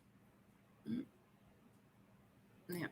I was sick to listen to them last night. I didn't listen too much. I listened a little bit and I was like, wait a minute. Are you basically the questions Kitty Kitty was asking and the way that Candace Dunn were answering, they were pretty much saying in so many words, yeah, I believe Jody Sue's the one that did it. And here's me. Oh, listen, you need to stop. Listen, she still got custody of her kids. What's your problem? Her kids are fine and they're safe. Like I said, you think she's going to sit here and take out somebody else's kid, but she's got her grown kid. Like you guys, but there it was. So you didn't hear the scream, Candace? No, I didn't hear the scream. Funny. And there he was, trying to be, again, Kitty, like I said, you are one of the most disgusting people I have ever freaking seen in my entire life. And I am older than you little punk ass bitch, literally. And you are definitely one of the most disgusting people I have ever freaking seen disgusting in my life. vile. And at the end of the day, he doesn't put his money where his mouth was, because he was going to beat the crap out of each and every one of us. We stood right in front of his face, unarmed, and he was still so scared he had to go pick up a piece of firewood. Yeah. Did you also notice when he picked up that firewood, he leaned back a bit, like it almost threw him off his freaking balance? Grow some muscles in that arm, BK. You're a freaking wimp. Yeah, and then I'm sitting there thinking, I was laughing because I'm thinking, what are you going to do? As soon as you fight and let go of those britches, they're going to be down at your ankles. You're going to trip yourself on the freaking ground. Yep. He doesn't get it. He just like, oh, man, I'm violent. Listen, hey, when people got to do fight and flight, watch how much somebody will kick your. I wanted Marissa to kick his ass so bad. I wish he got off that driveway. I was going, please step one toe on that freaking road. And please step one foot on that road. If we would have stepped onto Don's property, I mean, just let's play devil's advocate here. Yeah. If we were to step and he would have hit any one of us, he would have went to jail, because one, it would have been excessive force, and two, he's not even the owner of the property to tell us not to be on there. He would have went to jail for assault. Yeah. And him having that fire log in his hand, that's assault with a weapon. He's an idiot. A deadly weapon. He's the only dumbass I know that sits there with his kid's car seat in the back of the car while he smokes cigarettes and joints in a rolled up car house. Really? So then you want your baby boy to go and sit in a car that smells of marijuana and cigarette butts because you're smoking it with the windows up? And how does CBS and Texas not know about this? Why are they not intervening? Apparently they kind of have a little bit. He said it himself and said that he's had the CPS called on him. He screamed at people, "Oh, you called CPS and blah blah blah." And yeah, jackass, because you're sitting there with a joint in your freaking hand on the steering wheel while your kid's car seat's in the back. Yeah, jackass, what is wrong with you? Oh, and I just clicked this off. Let me go back up here. So I didn't know it was like, I mean, I know weed is legal in some parts of America, but I didn't think it's like Canada where it's legal and you can walk down the street and smoke it. This guy's driving and smoking it. You can't even drive and smoke it up here. That's driving under the influence. Thank you. It's called a DUI. You can't even do that up here, for crying out loud. But and they got him on camera. So it comes back to me wondering why Texas has not arrested him for driving under. They have all the evidence they need. The only difference is that they cannot determine whether that's tobacco or marijuana. No, it's marijuana. The only thing that has saved him. They can, because you see the difference between the joints and the cigarettes he smokes. The cigarettes he smokes, it's white. The joints he smokes, they're like baseball bat looking and brown papers. I smoke, people. I'm in Canada. That's why I sat there going, this is crazy. Like, he's holding a joint in the steering wheel. Like, you're smoking and he's driving with a car. And I'm just, like I said, here's me. Oh, sure. Like, you're the dad of the year. Well, dad of the year, go help the other stupid jackass dad of the year. You are both the same. All these people that shouldn't have children. It's just unbelievable. Unbelievable. And people like me that can't have kids that want kids don't get them. Oh, I'm so sorry, Andrea. I didn't know that. I'm very sorry. Sucks. But it says Jody Sue is just a target now. Jody Sue has gone dark on social media. Wonder if she's protected witness. And I wonder. I would say she can't be a protective witness if she's going on Kitty's channel right now. I mean, she didn't go on his channel. That's it. They were bashing her. Somebody just posted in here that she's live right now on Kitty's channel. I don't know if that's true or not. And that was incorrect because other people talk, because I saw it. She was not on the channel. Okay. They were talking bad about her. So it was Benny Keys, and then he brought Candace and Dawn up on the panel, and they were asking questions, and all the questions were around Jody Sue. Did you hear the scream, Candace? Okay, well, when Jody Sue helped you search and she was a neighbor, where did she go? And there he was. Why would she carry a wallet looking for Summer? That's really highly suspicious. And I'm like going, why is it suspicious that she's carrying a wallet? And like I said, the way he was talking, they were pretty much saying, Jody Sue did it. Oh, yeah, Jody Sue did it. And I'm like, you people are just effing. Get out of here. Get out of here. Get out of here. Next year, you'll throw your kid under the bus and say your freaking kid did it. Get out of here. You people are just disgusting. Oh, listen to this. So, when I was on the phone with Don Wells and I was interviewing him and we were recording it, I was asking him, I said, one, have you ever thought of any other possibility than this abduction? He said, no. Nope. And I said, why? And he wanted to go off on me. And then I kind of reeled it back and I said, okay, fine. Who or how would this have been done? And he didn't want to explain it. That's Then it. I said, well, who would have done it? And he's like, I don't know. And I'm thinking, Really? after 6 months, you don't have one flipping name. And I came on social media and blasted him for that. Like, how after 6 months do you not have one person's name that you think of abducted? And here over the last couple weeks, he has said it's Dudley John. Thank you. I just saw a Bill might screenshot be about involved. Dudley's name. The Yes. Jody Stu might be involved. And then I heard a new name of a McLean guy that might be involved that we need to check out. And I'm like, what? Yeah. Now all of a sudden you start coming up with I names. caught the Dudley thing in a screenshot last night. Somebody uploaded a video with a screenshot. Oh, Voices Behind the Wall did, where there was Don over and over again repeating Dudley's name. I believe Dudley did it. Dudley did it. He didn't like me. He did drugs. Dudley did it. I'm going, oh my God, you need to shut up, Don. Who's Dudley? Dudley. Stop it. Stop it. You need to stop. The only people that have the only people that have domestic violence is you. Do you understand that? Like, this is crazy. So last night I finally heard Dudley's name drop more than once, that in a screenshot conversation between Voices and Don was dropping Dudley. I believe Dudley did. Dudley did it. Dudley did it. No, man, Dudley. I'm just like, dude, look in your own house. You don't need to look far. Look in the mirror, jackass. There's your person. You both need to go look in the mirror. There you are. There's the criminals. Look in the mirror. Stop looking at other people. And with him, coming on, he called Marissa and was trying to give her Dudley's name. And then of course I call him back. He was live and everything like that. And he was, everybody has said, because he said, when I told him we were going to TBI, I said, what are you going there for? And now all of a sudden, he's coming out, he's doing this. I think we've got him rattled. I think we got him worried. I think he realizes that, we're the real deal. We are pushing this case forward. He's whether worried about a lot of things. whether law enforcement likes it or not. We are moving worried this case about forward. He's worried about his stepsisters because, again, the paperwork did go to the DAs. So he's worried about the stepsisters' charges going through. I'm sure he's worried about what's going to happen, charges relating to the 3 sons. Some are still out there. So, yeah, I can imagine. Which thing are you guys losing your shits over, Don or Candace? There's about 3 or 4 criminal things you can go down for. Yeah. Which one are you shitting your pants over? All of them or just one of them? Yeah, absolutely. He's got some explaining to do. And so, and law enforcement does as well. Yeah. What the hell are you sleeping? You got charges in their own affidavits. Thank you. They got charges in their own affidavits here that they could have charged this man with. Thank you. They decided not to charge him with. Thank you. What does that tell you? And I want to know why. Shady. It's just, I don't get it. It's shady. It's just so shady. We have laws for a reason. If Hawkins County was doing their community a service, they would have put these heathens behind bars where they belong long before summer went amiss. Who spends an hour and a half in jail for DUI and that gets released at 2 or 3 o'clock in the morning? Don Wells does.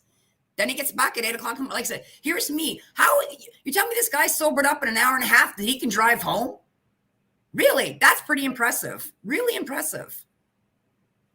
Again, that's why I said I want somebody other than Ronnie Lawson to be running this. I want TBI to take over this. I want Lawson off this case because I believe Lawson is just, he can't be trusted, especially with the incident a couple of years ago with the person on his property. Lawson cannot be trusted to run this case. We need somebody else heading this case. And it needs to start with TBI. We don't even know Hawkins County. You guys are just dumb. You just don't know what you're doing there. It's just, you don't. This is crazy.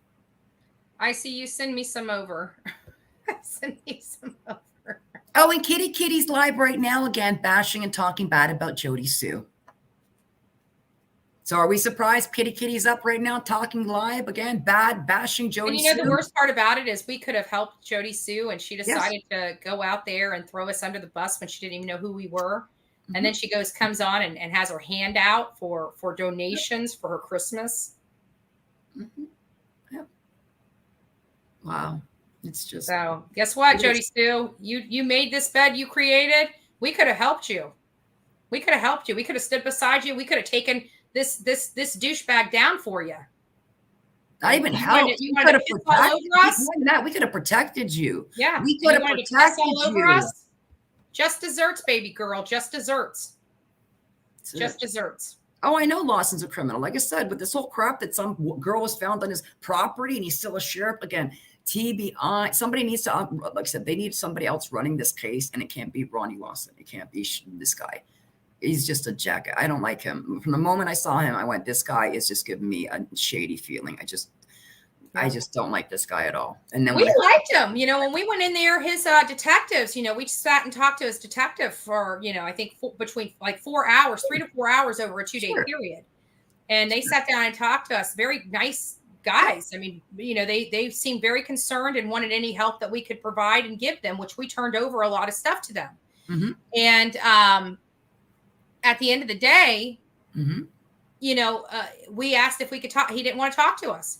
Yeah. He didn't want to talk to us, and he didn't make himself available to. Yeah. I mean, you got a 5-year-old girl that's been missing for 6 months, and you're not making yourself available to social media, a group social media group, web sleuths from across the country here to help. Mm-hmm. And then when your own newspaper or your own news organization in that county want to talk to you, you ghost them too. What does that say about that you? Was awesome. When he came out of the courtroom and that journalist was there from WHL, and she was like, we tried to speak to Don Wells, but he said no comment. Here's me. Oh, really? You should hear him on YouTube because he just won't shut up. Yeah. He won't shut up out here. But WJL, he made no comment. We did ask Donna Wells, but he did not want to make a comment for the news. Here's me. Lady, let me give you a link to the panels. To the plethora of interviews he's given online. That's it. Shoot. Every time we get him to shut up, we have to kick him off. Insanity. It is. And I feel like I'm in the 80s going, stop the insanity. What was her name? What was that crazy woman did the workout stuff that used to say, stop the insanity? Remember her? You know what? For the audience, like we still have 725 people in here right now. So for the audience, if you guys want to do some good, I wish I had time to do it, but I know a lot of you have a little more time than I do. If you guys have time, what I would recommend is that you guys go through all these interviews and start picking them apart and putting the links with the time slots on them and start monitoring all the contradictions. Oh yeah. All the contradictions. I've been doing this for a month. Yes. But don't bring it to YouTube. Don't bring it to us. Send it to 1-800-TBI Fund. See, that's the only one I had was what I heard on December the 22nd. That was the only one that I sat there when the next morning and I went, oh my God, it's gone. Right. And I'm like, stupid ass, you should have taken a screenshot. And I was like, but I was so tired. I have a July 22nd. One of our people sent me a transcript of that. I think I might have a transcript. If you do, the video was called Emergency Meeting, and she said it, like I said, and when I heard it, I fell asleep, and all I kept saying is, I'm going to call TBI tomorrow and tell them, like, listen to this live stream. I heard this woman say this, and I've never heard somebody say this. And then she dirty deleted it or hid it, and I went, oh my God, I don't want to call TBI, being like, I got no evidence, but this is what I heard, and the video's gone. But I can't forget what I heard. I can't forget that she said all that she said, and now it's gone. Alibi, you should be fine. I don't know why I can't retract my comment now. I don't know. Colette, thank you. Yeah, you'll love the hoodie. I hear they're good quality products, but I think I might order a shirt too small. I might have to reorder my shirt. I didn't look at the size. Hopefully it'll fit just fine, but we'll find out. You're like, oh no, does it shrink after you wash it? Whoops. Yeah. So we're gonna find out. Those peppermint mocha. My friend Robin sends me nice. Starbucks. She'll see, she gives me little rewards. She thinks I do a good job. She'll give me a Starbucks if I'm having a really bad day and she knows I just need a Starbucks and a bite to eat. She'll send me a little gift card. And so I've been using her gift cards for these stupid peppermint mochas. Like I'm addicted. Now she's addicted to the what's going to happen? Christmas is going to leave and you're going to be screwed. And and like at home, I drink nothing but Dunkin' Donuts original blend. But but I love Starbucks. I just don't like brewing the Starbucks quality coffee in my brewer. I think I just don't like the price of Starbucks. What's up with this? You want to charge me $7 for a latte frappe cappuccino with some caramel? Right. I love Starbucks. I just don't like their prices. A little bit expensive. Yeah. So at any rate, I just saw another one from Vet Girl, and I don't know. Oh, McD, Happy New Year. Everybody that's coming in here, thank you. Yeah, I do. I believe Lawson is actually hindering this. I think he's not. In some ways, I think he is. Yeah. I don't know why. I just get this feeling like, in some ways, he's not. I don't know why. I don't know why. I just feel like he is, and that's just what doesn't make sense. People like them that have done as much as they have, the fact that they're not behind bars, I just don't understand it. I just don't. Who gets away with these DUIs and stuff? And I don't get it. It just doesn't make any sense. Doesn't make any sense at all. Yeah, I agree with Ruby. It's going to be a matter of sitting down with TBI and laying out the case. Yep. And that is exactly it. The case needs to be brought before them. Sometimes it's kind of weird. And I know all of us have experienced it before. We're so focused on the big picture that we're not looking at the smaller steps we could be taking to get that big picture realized. And and sometimes having outsiders come in and saying, "Hey, why aren't you looking at this? Why aren't you fresh doing eyes? That? You very well be doing. Why do you think they bring people into cases? Why to get fresh eyes, to look at something, because maybe they just oversaw something that was right in front of their face. Yeah. So the truth is, and it is, I don't know. It must have been, I think, around August, July 1st, something like that. I created a folder for the Wells. Honey, I screenshot like it's crazy. I'm surprised my finger is not cramped up or have muscle in it for how many times I hit print screen. Every time I see something, I go, this looks like this could be evidence, print screen. Everything. Whether it's screenshots, whether it's people talking in a chat, I'm screenshotting everything because I'm going, maybe I'm going to catch something that's relevant and helping. Oh man, I just want this beautiful girl to be found. And Tammy, I have a Keurig. I just don't use it anymore. I use my thermos pot because I drank so much coffee. I was spending more than I would ever spend at a Starbucks or a Dunkin' Donuts on coffee a day in pots. It wasn't doing me the good that I needed to have done. And as a matter of fact, my cup is empty right now. I'm dying here. No, but yeah, but I do believe CPS, I saw ICU's comments too. I believe CPS failed these kids. I believe law enforcement failed these kids. Oh yeah, they were multiply failed. By far. I agree with ICU. The parents failed the kids. The parents are the ones that are supposed to be keeping these kids safe at all times. But the fail safe when the parents don't keep the children safe is law enforcement and CPS. So every person that is involved with this case from the top to the bottom are responsible for what has happened. There was already an open case on these two. There's kids an open case. Back in October of 2020, they should have been in foster care. Thank you. Actually, they should have been foster care when the oldest son was born. The 14-year-old. Yeah. When your first child was born, it should have been taken away, the first one. And you wonder what that boy right there, if he's 14, he's going to have a hard life because he's got that in his blood. That's all he's known. It's going to be hard for him to break that cycle. I mean, the trauma that I dealt with in my childhood took me well into my 30s to break it. And that's just because I was broken. And I just wanted, I wanted something different. I was tired of the life that I had been living. Yeah. And CPS, that's what I understand about CPS. Listen, I don't know how it works in America, but up here, we have the Children's Aid Society. Listen, they don't announce when they're coming. Why would they sit there and announce when they're coming? Okay, they don't announce. They just show up. Because again, they want to catch you what you're doing, so they don't call you and be like, it's Children's Aid Society of Canada. Yeah, we're going to be at the house in 3 days to see you. No. They just sporadically show up, knock. Hi, we got a call that, and there they are. They're right at your door, and you got to defend it at that moment. They don't give you a couple of days to say we're going to be there in 3 days. So I don't know how that works in America that they give people heads up that they're coming to see them, because how are you going to catch people in the act of being bad parents if you give them 3-4 days head up that they're coming? That's why the boy was cleaning the house and this one was doing this. You don't give these people heads up. Yeah. You just show up. Here in Florida, like with my friend, my best friend, they call her, because she has her grandkids, they were taken from her daughter. And they call her, she's so sick of them being up at her orifices. And she's like, why weren't you doing this with my daughter? Like they had 10 calls out there before and it took her daughter's friend almost killing them before they were removed. And it was just, and now they're called, but I agree with you. But they need to have a policy. Like they just can't come into somebody's house. I mean, I guess they can legally because it's, no, I mean they could, but then they had a reason. Like they show up and say, I'm going to be there in 1 hour. You can't do a whole lot in 1 hour out there in the sticks.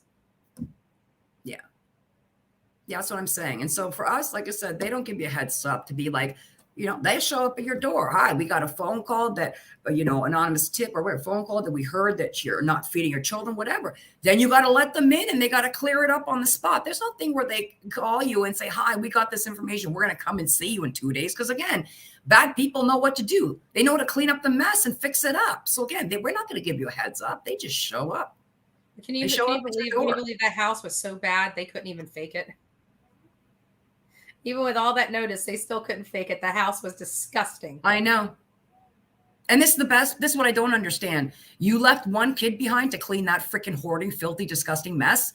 Listen, you need the team from freaking hoarders to come out and do 2-3 days to get that house. Like I said, you left your one kid there to clean that house, to have it ready for later on that day. Mm-hmm. Like I said, I don't know what kind of miracle work you think is happening here, people, but really? Yeah. Yep.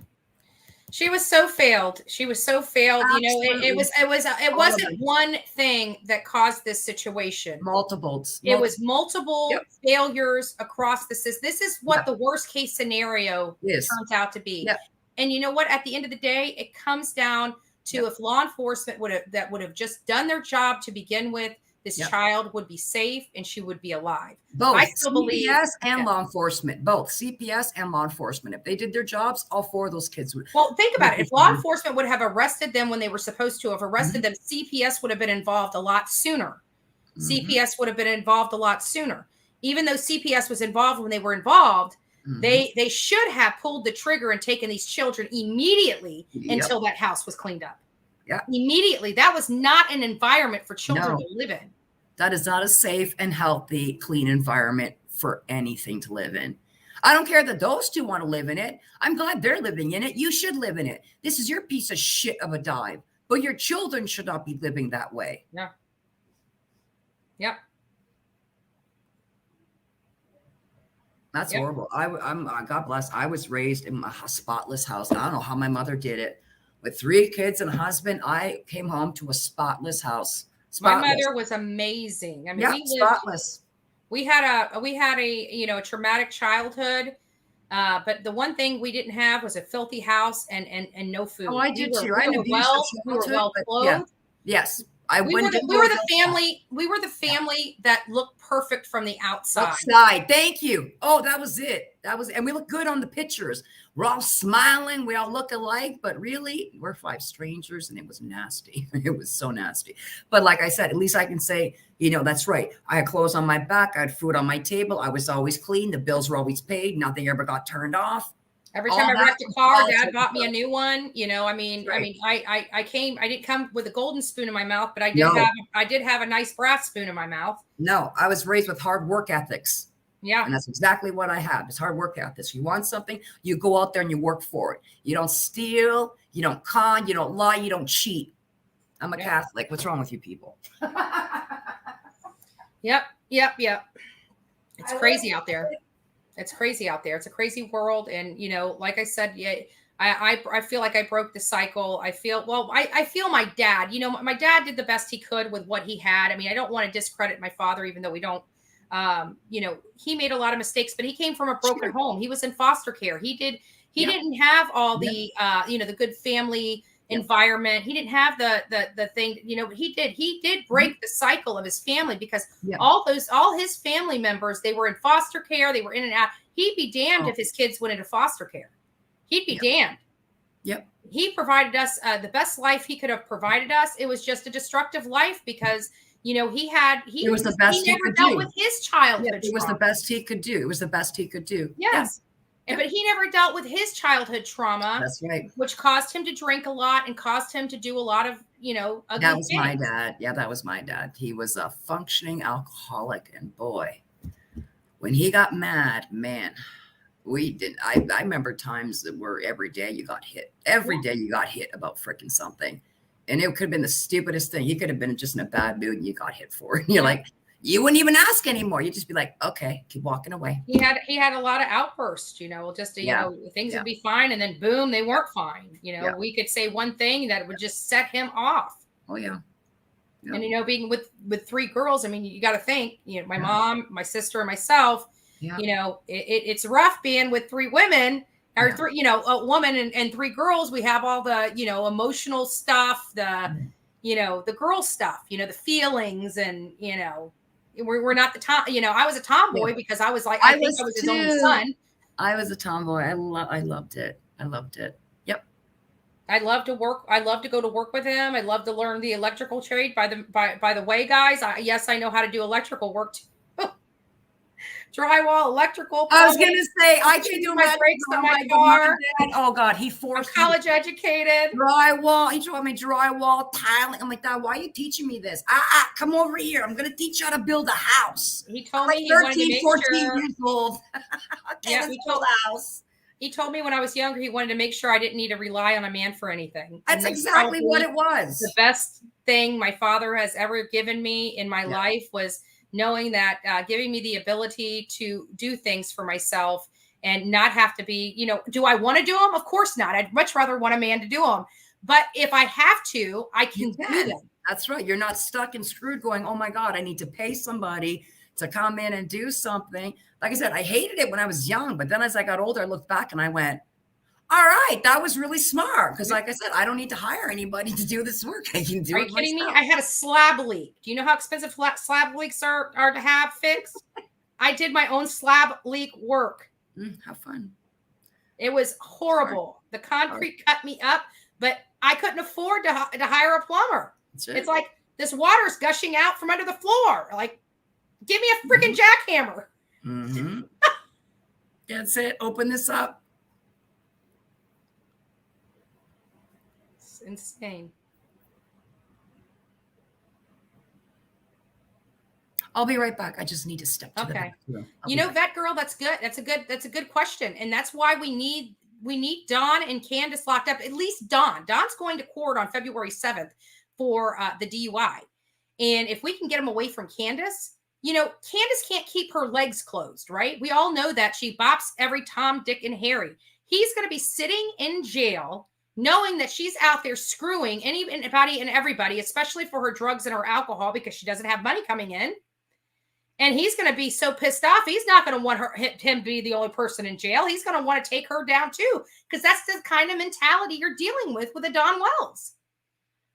And so we could have them singing like a bird. I mean, every witness that could be possibly singing like a bird right now is. I mean, her best friend, Allie, does not like her and has said as everything under the sun about her. She has told all. She told us all. And why these people are still out of jail is beyond me. I can't figure this out. My mind is blown. My mind is blown. Truly, truly blown.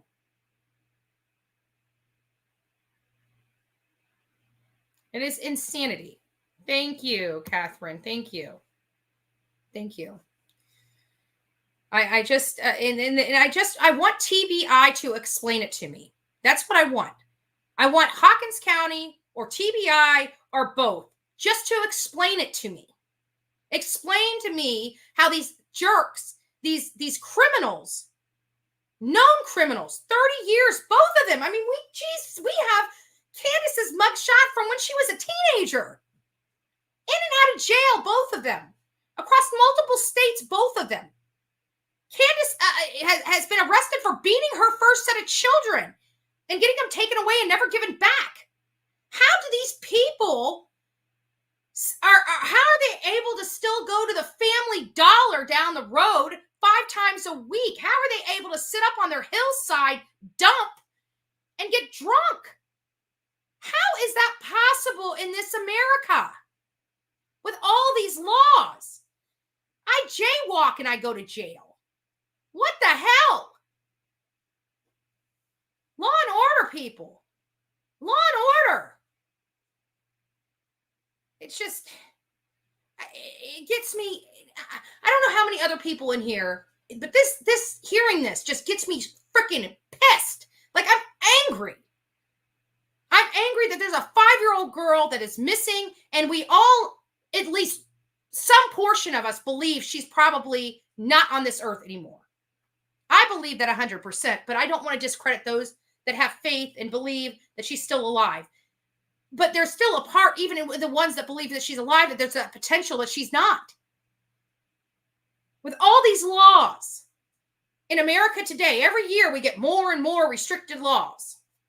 How are these people, of all people, these scumbags, able to sit on their hilltop squalor in their recliners and still be able to get drunk and smoke the crack pipe? Explain that to me. I want TBI to tell me how this is possible in our America today. Because they can't tell me that there's nothing they can charge them with. Bullshit.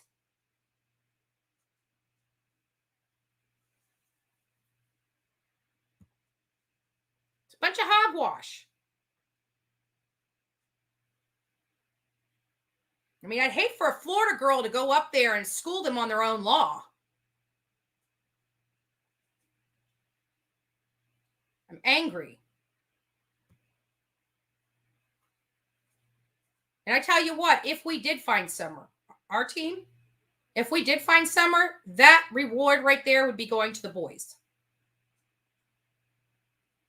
When we were on Gabby Petito's case, and we were out there in the in Myakkahatchee Creek Environmental Park, Jonathan and I made an agreement. I think there was a $150,000 reward to find him.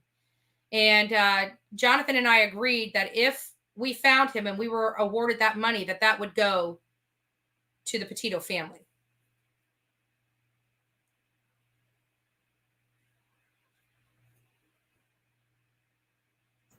That's just how, that's what we believe is the right thing to do.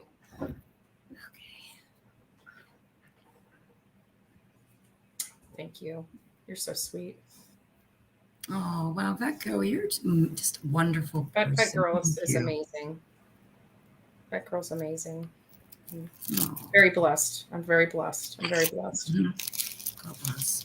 But it's just this whole situation is just It's heartbreaking. It's just heartbreaking. but it's all preventable. I know. That's why it breaks your heart, because this didn't need to happen. It wouldn't. If people did this right, this never would have happened. This never would have happened. If all the pieces, like why are we paying taxes to have CPS and taxes to have sheriff's department and taxes for all these fail safes, sucking the life out of the community with all the exorbitant taxes? Yeah. And they don't even do their damn job. You know, I understand CPS is overworked and underpaid, but that's what people signed up for. It's right. Across America. That's right. It doesn't mean to do your job any less. That's I mean, you see something. You cannot tell me whoever went to that home with CPS did not know there were some bad things going on there. But that's what shocks me. Not even if it's not the CPS. You had friends, family, church members. All these people went to this house and nobody just suddenly went, wait a minute. When they walked away and went, did you just see that freaking disgusting house? I never knew. Like, that's what I'm saying. So many people failed them. They kept their mouth quiet because they would rather have them as friends or connections to drugs or whatever than actually speaking out and saying, I saw what that house is like and I'm going to go freaking. No, that's what makes it worse. Listen, my church, absolutely. If my church came to my house and my house looked like that, by law, my church has got to call the police or the Children's Aid Society. Are you kidding me? My church can't cover that up. They have to call that in, because they could be held responsible. I think law enforcement should be held responsible financially. A bunch of them should be. CPS should be. I think Summer should have a guardian ad litem. The sons should get this. The money should be going to those boys. You should be charging a representative CPS, the freaking cops for this. Absolutely. And you failed. And the heirs of that money should be awarded to the children, the brothers. That's right. You failed those kids. Miserably. You have a job to protect them. You didn't protect them, just like they had a job. And that's what I want you guys to all know. When y'all sit there and go, well, Summer's not found. We don't know. Listen, and it's going to say, because it's truthful, they don't need a body to charge somebody. They don't. The bottom line is the last time Summer was seen alive was in the care of Candace and Grandis, period. Children just don't vanish. Mm-mm. So I know they are going to be pressing charges. But let's look at it this way too. We know Candace is a drunk. We know she's passed out many times before. Drunk and an addict, both. She's an alcoholic and a drug addict. Let's look at this. So don't tell me that Summer just walked away and wandered off. I'm sure Summer wandered off many times before. I know many times she's probably walked into the woods. I know she did. Candace is lying when she said, no, Summer knew better. Listen, Summer was a tomboy. She loved being outside. She loved playing with those dogs. She loved playing in nature. I know for a fact she played around that property further than those people are saying. Yeah. I know that for a fact because you would feel safe on, 20 acres. So are you kidding me? Stop lying. And the fact that, she was probably the most responsible 5-year-old girl that many people would have known because she had to take care of herself. Her mother was not taking care of her. Think about it. If she got hungry, she probably had to go find herself. Do you see that beautiful photo of Summer where I think it's a black and white photo where she's kissing a cow on the face? Huh. There it is. That girl had, you know why? Because animals were the only thing that she felt unconditional love from. Yeah. So there she is. She's kissing the cow in the face. She's kissing the puppies. Do you see anywhere else where the kissing is happening? Yeah. Those were her friends. She got love and attention, and she felt that connection with those animals. Mm-hmm. And when I saw that picture of her kissing that cow, I went, that's me. That's me. I was an animal lover. I was kissing animals at a young age, just like that. That was her. She was completely different than her mom and her dad. And Mimiki, no, that's not. We've got the records in our possession. She was charged for beating her kids. Yeah. Yeah. You can't change this, people. I'm sorry, but you can't change it. It is what it is. Mm-hmm. Okay, she did what she did. And again, stop defending her. You should speak more about these wonderful. We've got the documents. We've got the affidavits. We read the words. I will bring them to you. I will. I did a Candace video already on one of them. I will bring those to you. I will scan them into the system and bring them to you. I do not have them. Jonathan has them. I will get them and I will bring those to you. She was charged with beating those children. It expressed the kind of conduct she was charged with. Yeah. Mm-hmm. So sorry. And then she walked away. Like you said, she had a chance to fight for her kids, and she walked away. She said, no, I don't want them. Here, give me the piece of paper. I'm going to sign them. Are you kidding me? Give me my crack pipe. She signed away her kids so she can be a single bitch all over again. Then she gets married in a couple of years and has more children. Again, do you not see this, people? I swear to God, if I hear this woman's pregnant one more time, I think I might end up in a psychiatric ward. If it happens, it might happen. If I hear Candace is pregnant, if we find out Candace is pregnant, we start immediately doing a heavy mail campaign to see that child. Oh yeah, you better be in that hospital. We will not have another one of these cases. Every time we find out Candace, I guarantee, no matter where Candace goes in this entire United States of America, we will have eyes on her at all times. And God forbid if she starts having a baby bump, wherever she is, it's going to be peppered. Yeah. Oh yeah. Peppered. No way. This woman is never going to have children again without them staying. No, I would do the same thing. You're going to be watched, Candace, until the day you die. Yeah. Because you can't be trusted. So if you're not going to be behind bars till the day you die, we're going to keep watching you till the day you die. Yeah, absolutely. Absolutely. Absolutely. That's exactly why she had kids, was for the money. What else do you think she had the kids for but for money? Next, for money. That was it. Money, food stamps, whatever else I can get. Sure. Jacqueline, just to inform you, the dogs, Jonathan Lee Riches, which works with me, he's part of the team. He actually had a campaign to, he was very concerned. He's an animal lover. We are all animal lovers, but he is ultimately concerned. He took the charge. He led the charge on getting with the Humane Society and pressuring them to get these animals help after many, many, many complaints received by the Humane Society. The Wells did actually turn over the majority of their animals. And we got confirmation shortly thereafter that email. And they said all the animals that they were aware of have now been turned over to the Humane Society, are getting the proper vet care and nutrition needed.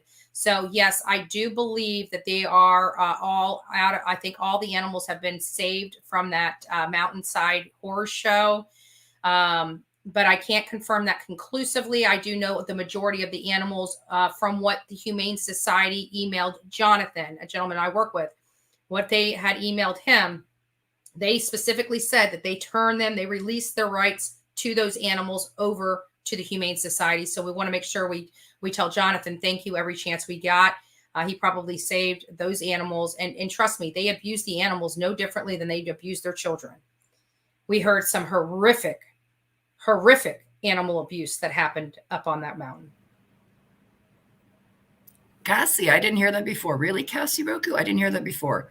She hid her pregnancy with someone. No one knew she was pregnant until Jody Sue said she showed up with her. Really? Wow. Yeah, who would hide their pregnancy? Most people are happy when they're pregnant for 9 months. They want everyone to see their belly. The only people that don't want their belly shown or people knowing they're pregnant is because it looks bad when you're drinking and drugging.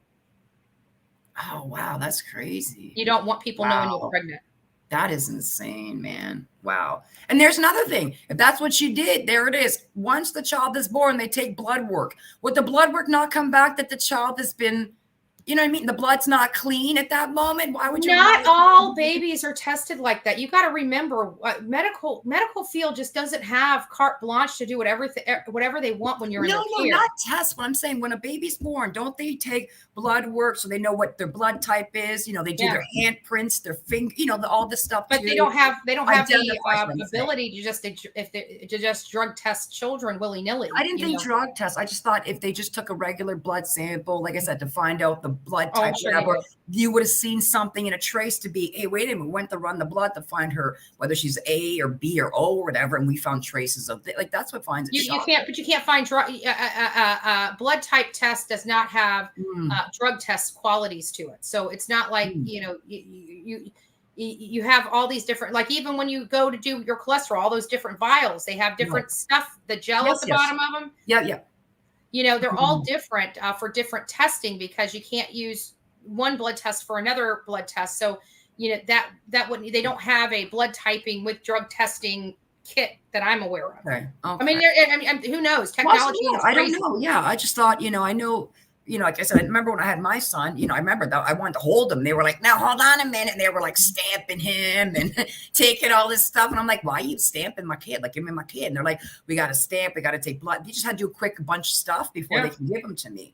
And that's why I was like, I remember they took blood. I remember they took his handprints, his footprints, his measurements. Like they did all these quick thingamajigs. And I thought, well, if they did that to her and if Candace was using, I said, if she was using throughout the pregnancy, I was thinking this would have showed up in her blood work. But if they didn't take any, then it is what it is. Bullhorn Betty, email is bullhornbetty@gmail.com. I make it easy for you folks. Make it easy for you folks. We'll throw some kudos. Okay, they do. Yes, they test mom blood before birth. So they prepare for fetal drug babies. Okay, like I said, I know they took blood from my son. I just never bothered to ask why. Yeah, that's not a requirement. So my understanding is it's based upon the state. If they don't have that requirement in that state, then they can't do that lawfully. But it may be across the board. This may be a federal thing. I don't know. I don't know.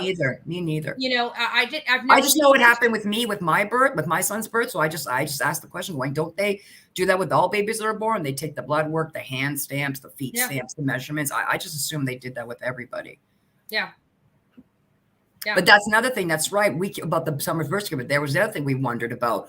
Was she born in a hospital? Did she actually get her birth certificates and everything? But I'm thinking she had to have, because if the CPS was involved in this case, obviously she had her birth records and everything on property. Because if it wasn't, CPS wouldn't even be involved in this case. They would have took her away immediately because they would have been like, we got no record of this girl even being born. Right. Obviously, there is a record somewhere of her properly being born somewhere because Yeah, they have to, because if was she in school yet? She was supposed to start school September. She was supposed to start kindergarten, regular school for the first time. I know. And it would have been seen there by the teachers and the students. I know. Because you got to remember, everybody's saying, well, the boys went to school. The boys did this. Candace had no problem with the boys. That's right. She didn't want the girl. Nah.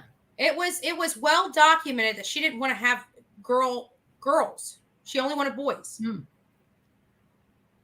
So, that's why the boys were treated so much better. When they went to the store, they could go pick out candy. That was so messed up that she did that to her, that she would torture her that way and be like, your brothers get candy, but you don't. And if she if she's Like, she's how do 5 you years do old, that she to a got temper child? tantrums, and she got the life beat out of her for having temper tantrums because she How- got to see her brothers have candy, and she wasn't I allowed would to feel have any. so unloved and so unwanted. See, if I was that age and seeing this, I would feel so unloved and unwanted as a person at 5 Yeah. if I saw this. Okay, I would feel like absolutely piece of garbage. Are you kidding me? Yeah. Wow, she's just a monster. She's a monster. Oh God, she's an absolute monster. Yeah. Horrible. You didn't want a girl. If you didn't want a girl, that's fine. Then you should have given her up for adoption as soon as And she she was had born. two opportunities. Like, I would never have given her to Grandis. We heard that they were No. contemplating that, and Yeah, Don give said it to absolutely not. Grandis. It has the brother that just got out of jail for serving 8-9 Incest. years for 9 counts of incest with a minor. Yeah, go give it to get out of here, people. It needs to get out of the family Yeah, entirely. but see, they had a good person, I believe, from the church that wanted to adopt her, and they were going to adopt her to this wonderful couple that would have loved this child, and then to try to profit off of her. That was Like, it. it wasn't good enough that she was getting out of their house and going to be in a loving They home. didn't offer enough money for what they felt the value of the girl was worth. This is what it is, people, and it's disgusting. It is beyond pale. I just can't Yep. understand. Okay, so here's somebody from Tennessee, and they say babies are tested for drugs in Tennessee. That's good to know. So she was either I would clean. assume they would, especially if they know the parent that's having the child is somebody that struggled with addiction. I'm assuming if you bring But do we know she even went to the struggled. hospital to give the birth? Because it's my understanding you're not required to have a birth in a hospital, because No. that's why they have midwives. You can have home Right. births. So that's Sure. it's one of those things where, how was Summer born? I was going to say, but I understand that. But do you see Candace is one of these old-fashioned feminists that are like, yeah, no, I can handle the pain. I want to do my labor at home. No, Yeah. no, I don't see her like that at all. Well, she probably wants the drugs. To the drugs, and let's get this going. Come on. Yeah. So I don't see that she did that. So I believe she was But born in a it's hospital. possible and probable. I mean, you never know. If she was cracked out when she was going into labor, I doubt she's running up to the freaking hospital.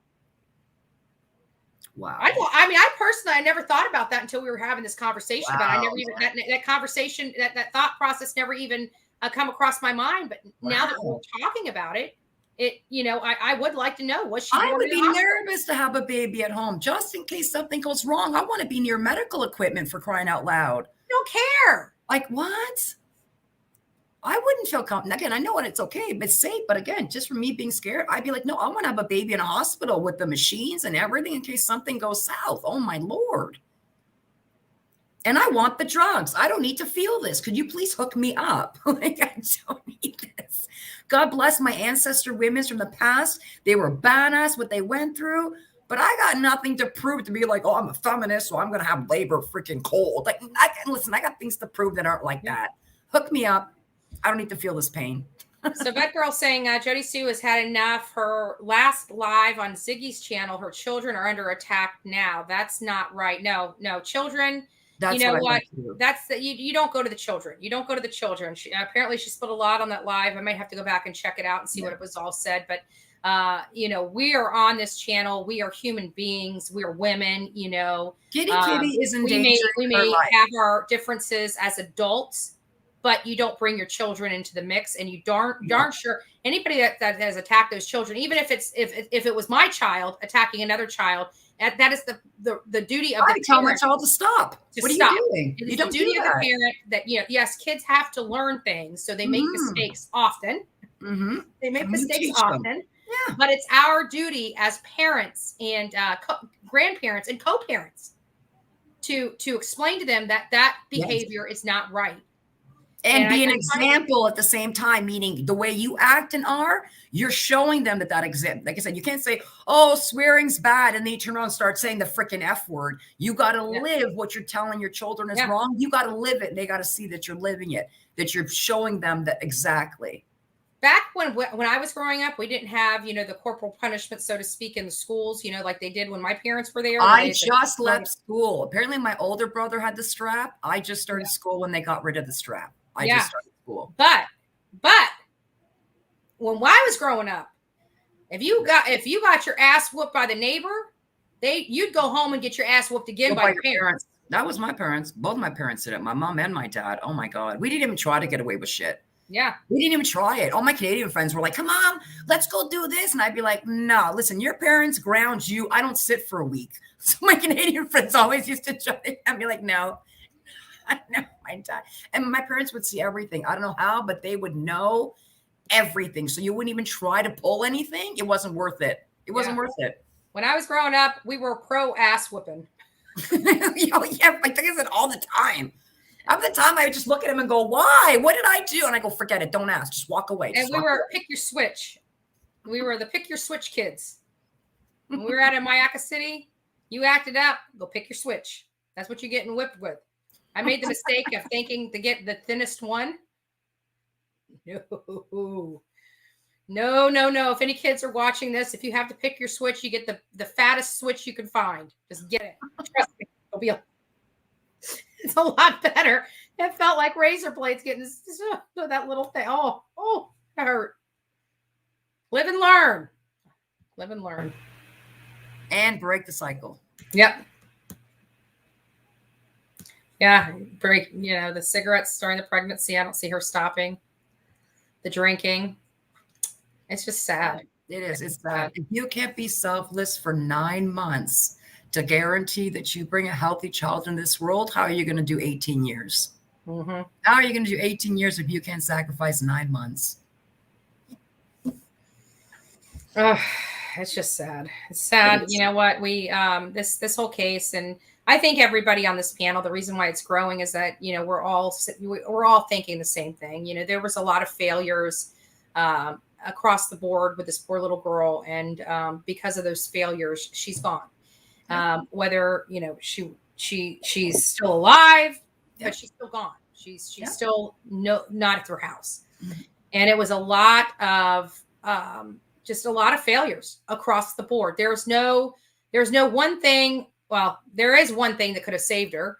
Just CPS pulling them kids as soon as they walked in that house. Those kids should have been removed. I don't know what the process is. Maybe I need to look into that. But they need an overhaul on CPS in Tennessee. This should never be allowed to happen again. Never, ever, ever. Trina, welcome, my friend. Welcome. Let me wrench you. Sorry about that. There you go.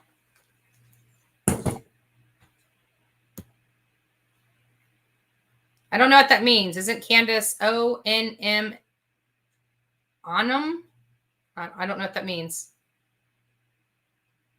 Rewrite it and I'll repost it. Absolutely. Justice for Summer. Yeah, the system, I heard what that person said. I hope the system learns from this case. The system needs to be changed. They need to make a federal system where every state is linked and connect to every other state when it comes to child cases. Because if you can jump from one state to another and these computer systems aren't linked in, that is how this happened. Yeah, absolutely. Absolutely. Absolutely. Happy New Year's for all the people that are coming in and out, all the new people. I just want to wish you guys a happy new year. I'm not going to recap my shitty night. I'm over it now. I'm in a better place because I came on here and you guys make me happy. And, but it was a real bad night. I'll recap a little bit. I'll just tell you about the telltale signs that I should have turned around and went home. Starting out at the gate, I got up, got dressed, I was dressed to the nines, had my dress on, my black dress. I looked beautiful, had the face done, had the hair done, everything. And I get out of the house and I'm heading to the New Year's Eve party. And halfway there, well, not quite, about 1/3 of the way there, I watch a dog get run over. And alarm bells started going off. And it's like, Andra, it's New Year's. You just saw this happen. This is a sign. You need to turn around and go back home. My body is telling me that. And I even remember saying that this truly is a sign, and watch, my whole night's going to fall apart. And I'm going to remember this dog and me saying that this is a sign to turn around and go back home. And guess what? That came true. I should have turned around and went back home after that, because it just went downhill from there. It all went downhill from there.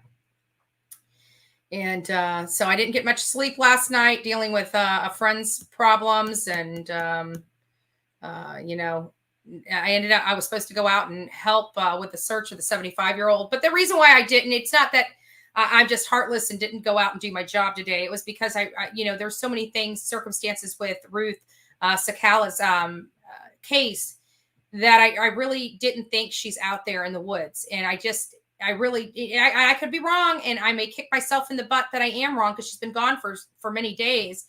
But it was just the fact that she dolled herself up before she left the house. She knowingly left her wallet and her keys there, and the dog scent disappeared at the main road as if she got into a vehicle and left the area.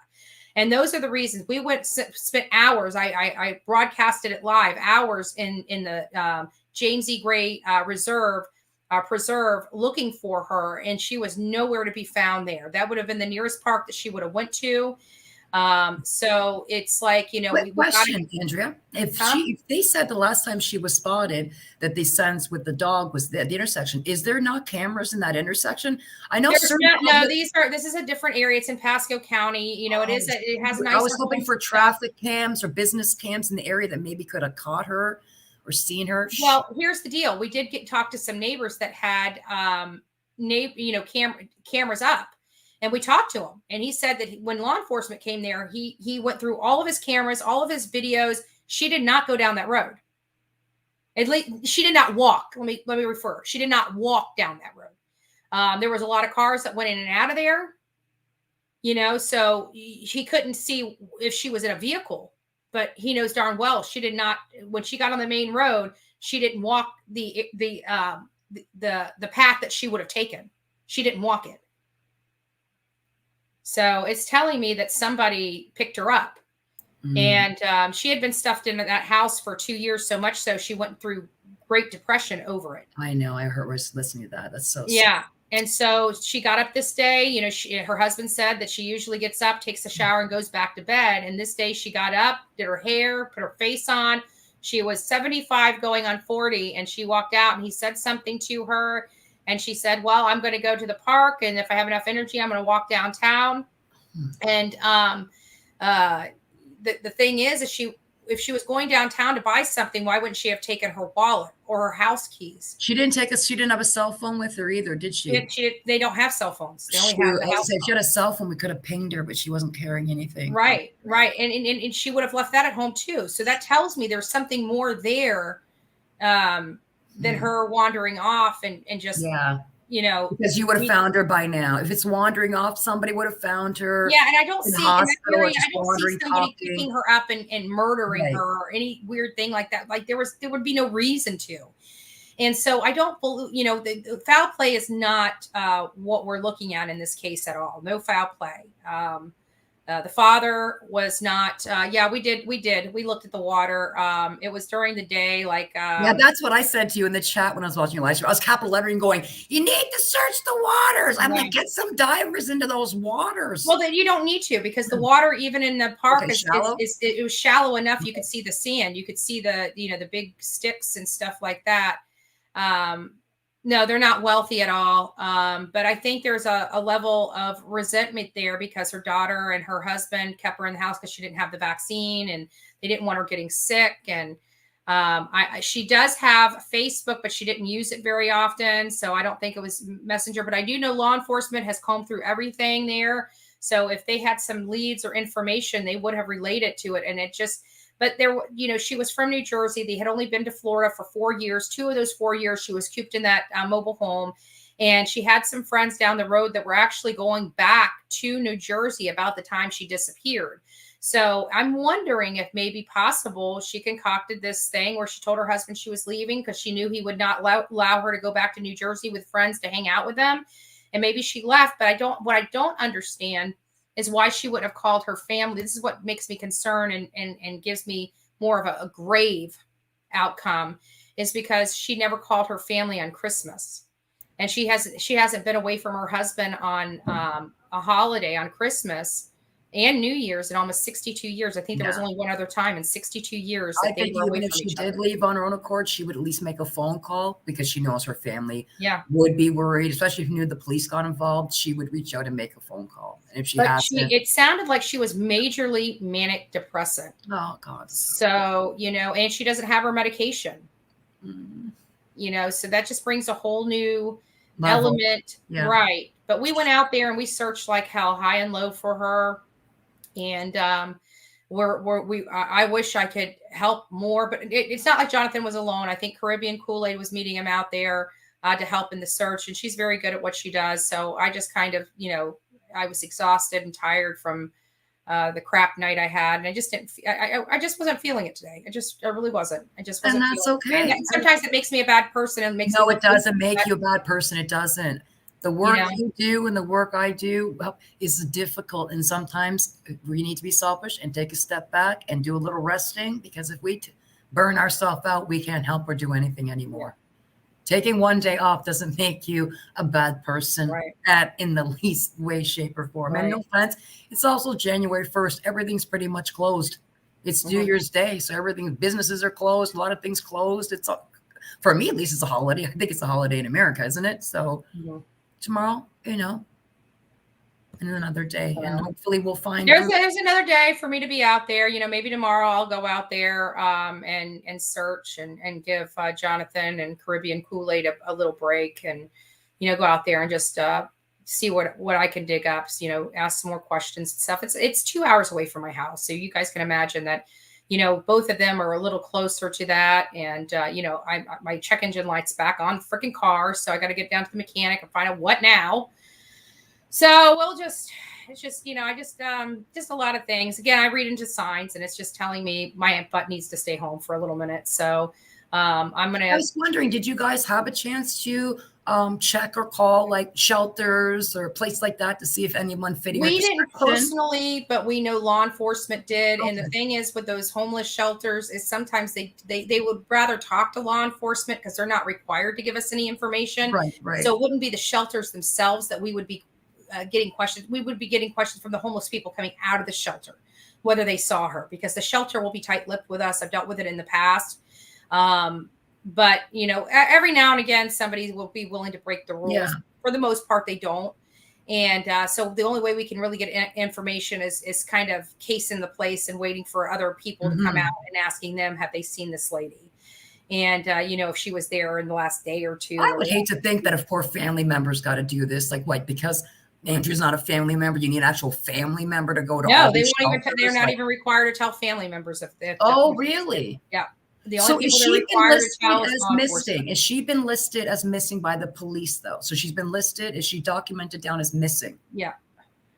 I don't. If she's missing and she's documented down missing, I don't know why the shelters would have a hard time either saying yes or no. This woman. Because some of those shelters deal with DV victims, and other things, and they are adults and they have to respect their wishes. Like if she was running away from home and just needed a break from her husband or her life and just didn't want anybody knowing where she was, and the homeless shelter knew that, they're not required to tell anybody she's there. The only people they're required to tell that she's there is law enforcement. Right. And she very well may be, but they would go back to the family and say, I'm not at liberty to tell you where she is, but we did find her and she's safe, just to arrest you, for you to be. Well, what you could possibly do is you can always possibly go in and give them the flyer and say, listen, I know you might not want to talk to me, but this woman has been missing since the 15th.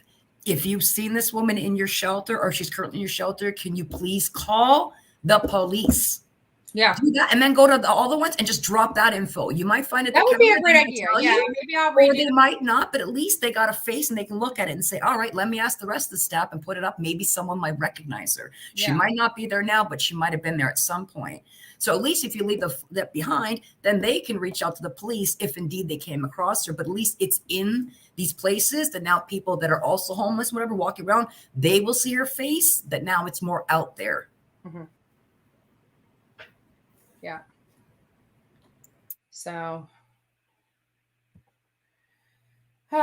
so that's just that. It's, I was hopeful with this case. I think that she's going to come home safe. I'm hoping, I'm praying.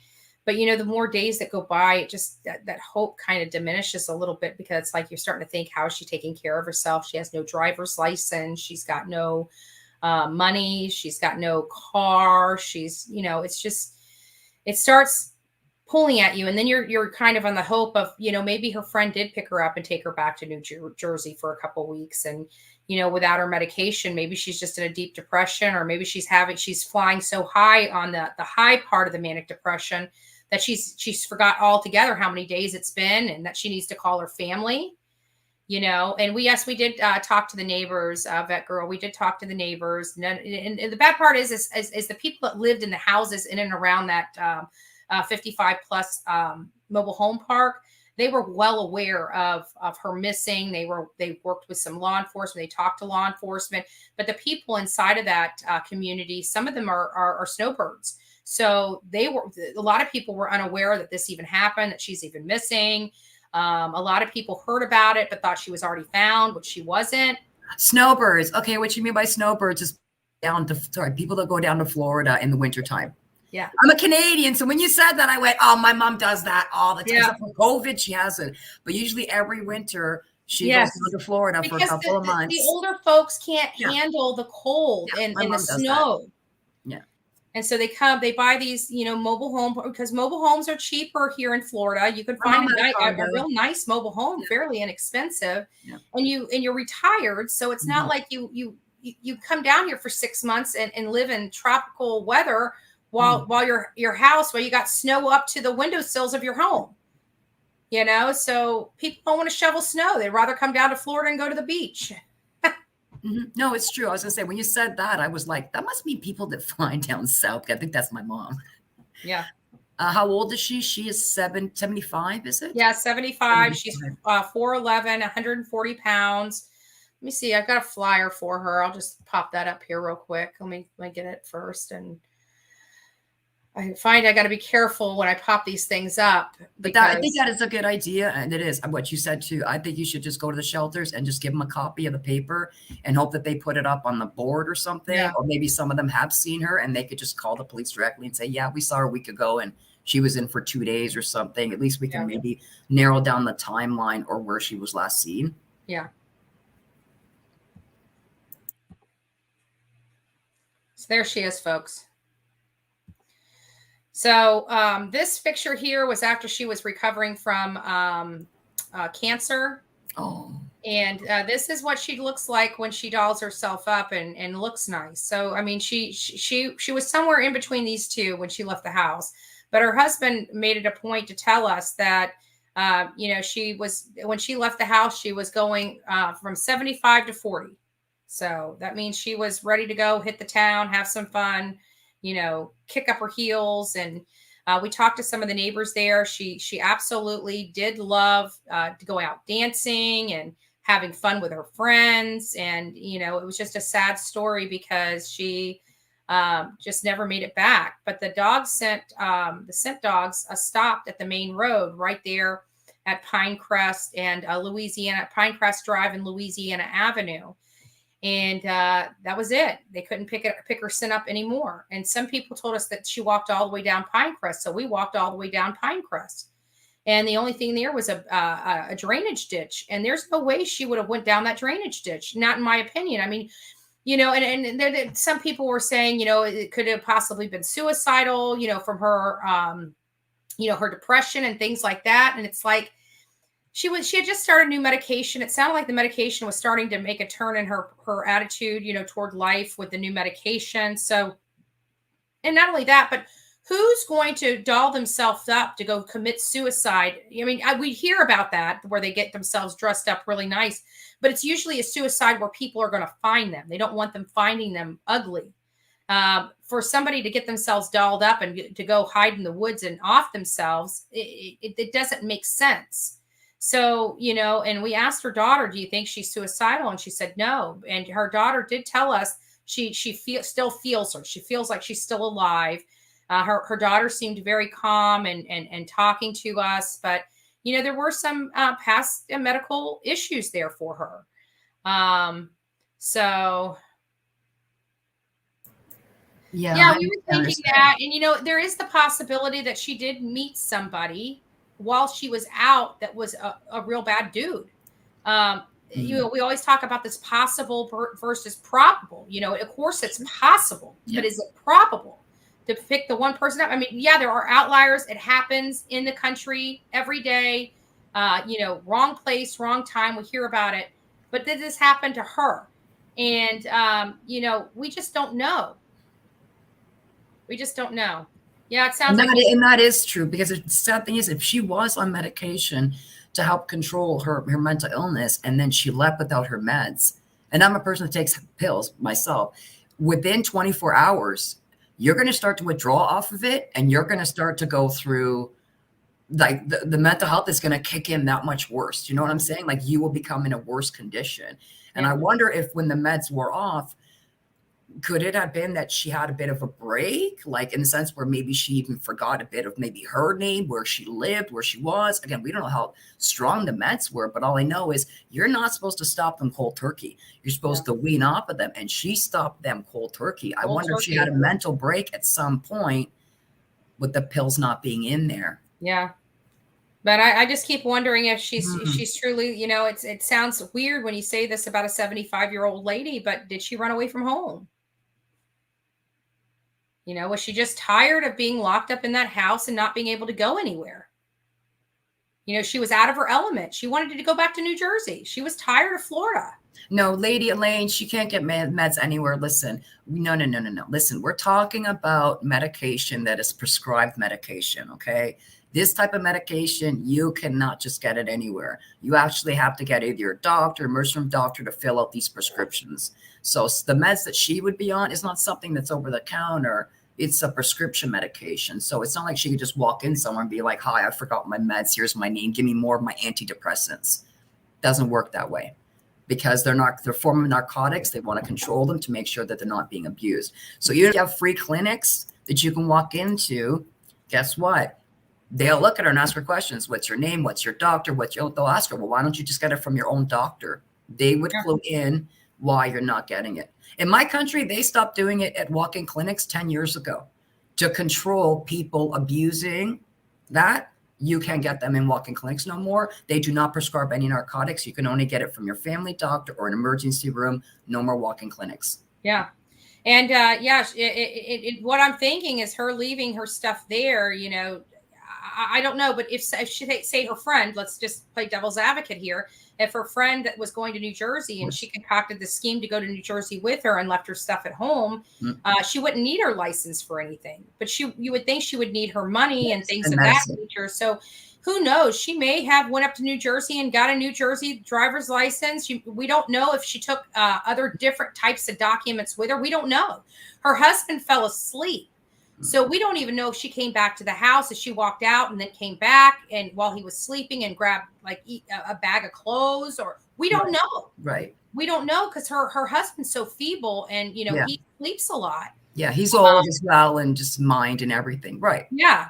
Yeah. Yeah. And he would not be responsible for this, folks. I know the first thing I said when I heard that she wasn't out of the house for 2 years and all of a sudden she decides to go out of all days and leaves everything at home. Yeah. I'm like, that sounds like foul play. And I said, have you looked at I met the man. There is literally no way. Oh, that man could barely hold himself up, let alone, fighting with her. Yeah. Is there a way then that we can get somehow this poster out to New York or wherever this friend is supposed to be? Is there some way to get these posters out in that area of wherever she's supposed to be in New York? Because maybe she might be seen out there. Believe it or not, Caribbean Kool-Aid, the small world, she's from New Jersey. There it is. God bless. And we were looking, into the daughter to see, what friends. Come to find out, Caribbean Kool-Aid is good friends with a couple of the daughter's friends. Oh, God so bless. she was able to call them because they knew her and give her her number, tell her that she knew Stacy, that with, her mom's missing, and sent them flyers to start distributing. Okay, so there are stuff also happening in New York as well. Okay, so and New Florida, Jersey, both spots, New Jersey and Florida. Okay, so it's out there on both spots in case. Yeah. Okay. Yeah. Gloucester County, New Jersey. Thank you, Amy. Oh, yes, I know we do. I'm going to be killing it here in about another 10 minutes because this is the longest podcast I've had in a really long time. That's okay. Been a podcast. We're just hanging out on New Year's Day. I tell you what, it got my mind. I have to be honest with you. With the shit night I had last night, it got my mind slap up off of it. I felt great. Yes, Esperanza. I'm from Ontario, Canada. Yes. Yeah. And I'm from Bradenton, Florida. He's from Florida. I'm from Cannabis Canada. I love it. Cannabis Canada. I call it Cannabis Canada now, man. People ain't coming up here anymore as for the maple syrup like they used to. People, they're coming up here for the cannabis, and that's that's too funny. That's too funny. People get right off the plane and they're like, "Where's the cannabis? Where's the dispensary? Where's the nearest dispensary? Point me to the nearest dispensary." Flagging down the taxi guy. Where can I take you? To the nearest dispensary. We don't care which one. And they'll be like, no problem. There's one at every 3-4 blocks. Where would you like to go? Oh, small world. Small world. Yes, I'm here. Oh, nice. Nice. Yeah, I'm gonna have to do something for around this county. I don't really do. Thank God we don't have a lot of missing people and murders in this county that aren't solved. At least here recently, Sarasota is just a little bit, just a tidbit further south for me. It's the next county south. And it's kind of funny because Sarasota and Manatee County are so intertwined that we could literally make one county out of both of them. Yes, I understand what you're saying. Right. Yes, we do. What Huda London said is what I'm fearful of. Do you see Huda London? Pull up her comment. Pull up Huda London's comment. That's what I was concerned with. Only because, like I said, I have mental health and I take medication as well. And I know what it feels like when my meds, like I said, when they have to flip my meds over and I got to wean off of it. And I am not in a good headspace at all. And that's what makes me wonder. She's walking away without medicine that you need to take every single day. Yeah. So as the meds are wearing off, your headspace physically and everything, you get worse and worse. Yeah. And worse. And I'm wondering if she's cognitively aware of even what's going on around her at this point. And that's why we thought if she was back there in the woods, with the medication, was she stumbling around? Did she have a heart attack? That's why we've spent so much time out there in the woods, at that James E. Gray preserve, was because we did take the medication as part. Oh, it is serious, sure. Yeah, as part of the you're taking every day to help you be better. Yeah. And then you walk away from it, people. It's like an epileptic walking away without their, the pet. It just doesn't happen. There's things you're going to always have with you all the time. And that's what I fear is she could have still be alive. But like I said, got sick when the meds wore off. And then she was more lost than ever once the meds were worn off. Because it's so hard to function at that point. It's I've been there. It's so difficult. Yeah. And I'm wondering, maybe us reaching out to law enforcement on a case like this, because it is a missing person that they don't believe foul play is involved with. It's not like it's, criminal misconduct. Like it's a missing person. I'm wondering if they would be more forthcoming with some information, with the aspect of this investigation, since it is a missing person with no possibility of. I mean, I guess there is always a possibility, but no. Direct evidence that this was, nefarious or right. or any crime had been committed. And so we might want to try to, I'll have to speak to the team about that and see if there's a way that. And what about the hospitals? Did you guys get a chance to checking or asking at the hospital? We did not get a chance to do the hospital Okay. because the daughter said that the police, I mean, it wouldn't hurt for us to cross, to just to follow up on everything. Yeah. But she pretty much told Because us. she could have came in after the police came there. Mhm. She could have went to the hospital, say maybe after the police showed up to ask questions, and then say she showed up 2 days later at the hospital. Right. That's all I'm thinking. If someone's missing, put the flyers out there. Think of hospitals, shelters, any place, homeless areas, any place you could think about it. Put the pictures up there and hope to God somebody has seen her and somebody calls the police. Yeah. And yes, Ditzy, yes, and Palmaghetto. Palmaghetto. But now Palmaghetto is not really Palmaghetto anymore. Like they're building up. They're building some of the nicest places out there right now. It's this town is not what it was when I was born here. I was born in Manatee Memorial Hospital, and this town is not anything that it once was. I mean, it's crazy. It's crazy. So.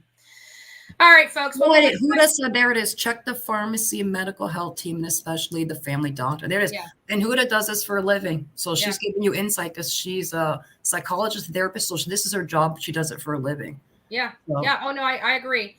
And we'll actually we got the daughter's number. So we will be utilizing, we're probably going to reach out to her and see what she can help us with because her being a family member makes things a lot easier when we're dealing with medical, HIPAA, and things of that nature, because that was probably given to her daughter a long time ago, just for the natural age of her mother. So we could probably look into that stuff, so. Yeah. If Voice isn't in here, hi. It's just sad we're going away. Oh, Heather, it doesn't snow where I live in Melbourne. Well, listen, with this global warming, you never know. You might actually get it one day. I was going to say, I live in Southern Ontario. It is green on the ground. Green, people. It is plus 5 degrees. This is the hottest winter I've ever experienced in my lifetime. Goodness. And I can't believe I'm saying the word hottest winter together, but I am. It's That's plus funny. 4 degrees. We have no snow on the ground. This is the third green Christmas I've lived in my lifetime. Still waiting for the snow. Voice for the voiceless. There's her channel. We love. There Voice she for is. the She goes, I Voiceless. just woke up. She just replied. I know, and I'm just, Angela, and I'm just about, we've been on here for almost 4 hours. We've been on here for almost 4 hours. We're actually piping it down. We're going to be, calling it quits here. I had a rough New Year's Eve, to say the least, and I should have just stayed home. I really should have. I kicked myself in the butt, and Again, don't. It is what it is. It is what It it is is. what it Now is. you'll know. And the next time you'll go. Next time I'm not going to judge my instinct, my gut. no, I'm Just just, before I'm going to listen to my being when it tells me no. I'm going to listen. Yeah. To it. yeah. And I need to still, and it's already 12:30, and I was supposed to go help my friend with pies. Go make it sick. Go mop the I know, but now Get she's out of only here, got an mop hour the and a half stove, left. go make That's some gonna, by the pies. time I get showered, dressed, and I'll be out there while she's getting off work. I'm a horrible friend. I'm Like telling you you. showed up in perfect time to eat the pies. Lady, you were supposed to help me make them, not eat them. I'm horrible. I'm so horrible. So, all right, guys, let me get off here. I love you. God bless. I'm going to keep the chat open so you guys can all say your goodbyes to each other. But the Bullhorn Betty show is officially over as we click up to 4 solid hours. Way to go, guys. Thanks for tuning in and going through. We covered a lot of cases. We covered a lot of stuff. We had a lot of fun here today. And I just want to say you guys are beautiful people, and I'm blessed to have each and every one of you. God bless. And go make it a great new year. Here's to 2022, folks. Here's to 2022. No foul play, Heather. No foul play is we believe is involved with Ruth's case. So, all right, Precious. Thank you. Thank you so much for coming on, and we'll chat soon. But come on anytime. I love to have company. Absolutely. I love talking to you. I hate emails. I can't do emails, man. I just go to my email account and I go, why? I just text, and this way's faster than just typing with my hands. Yeah.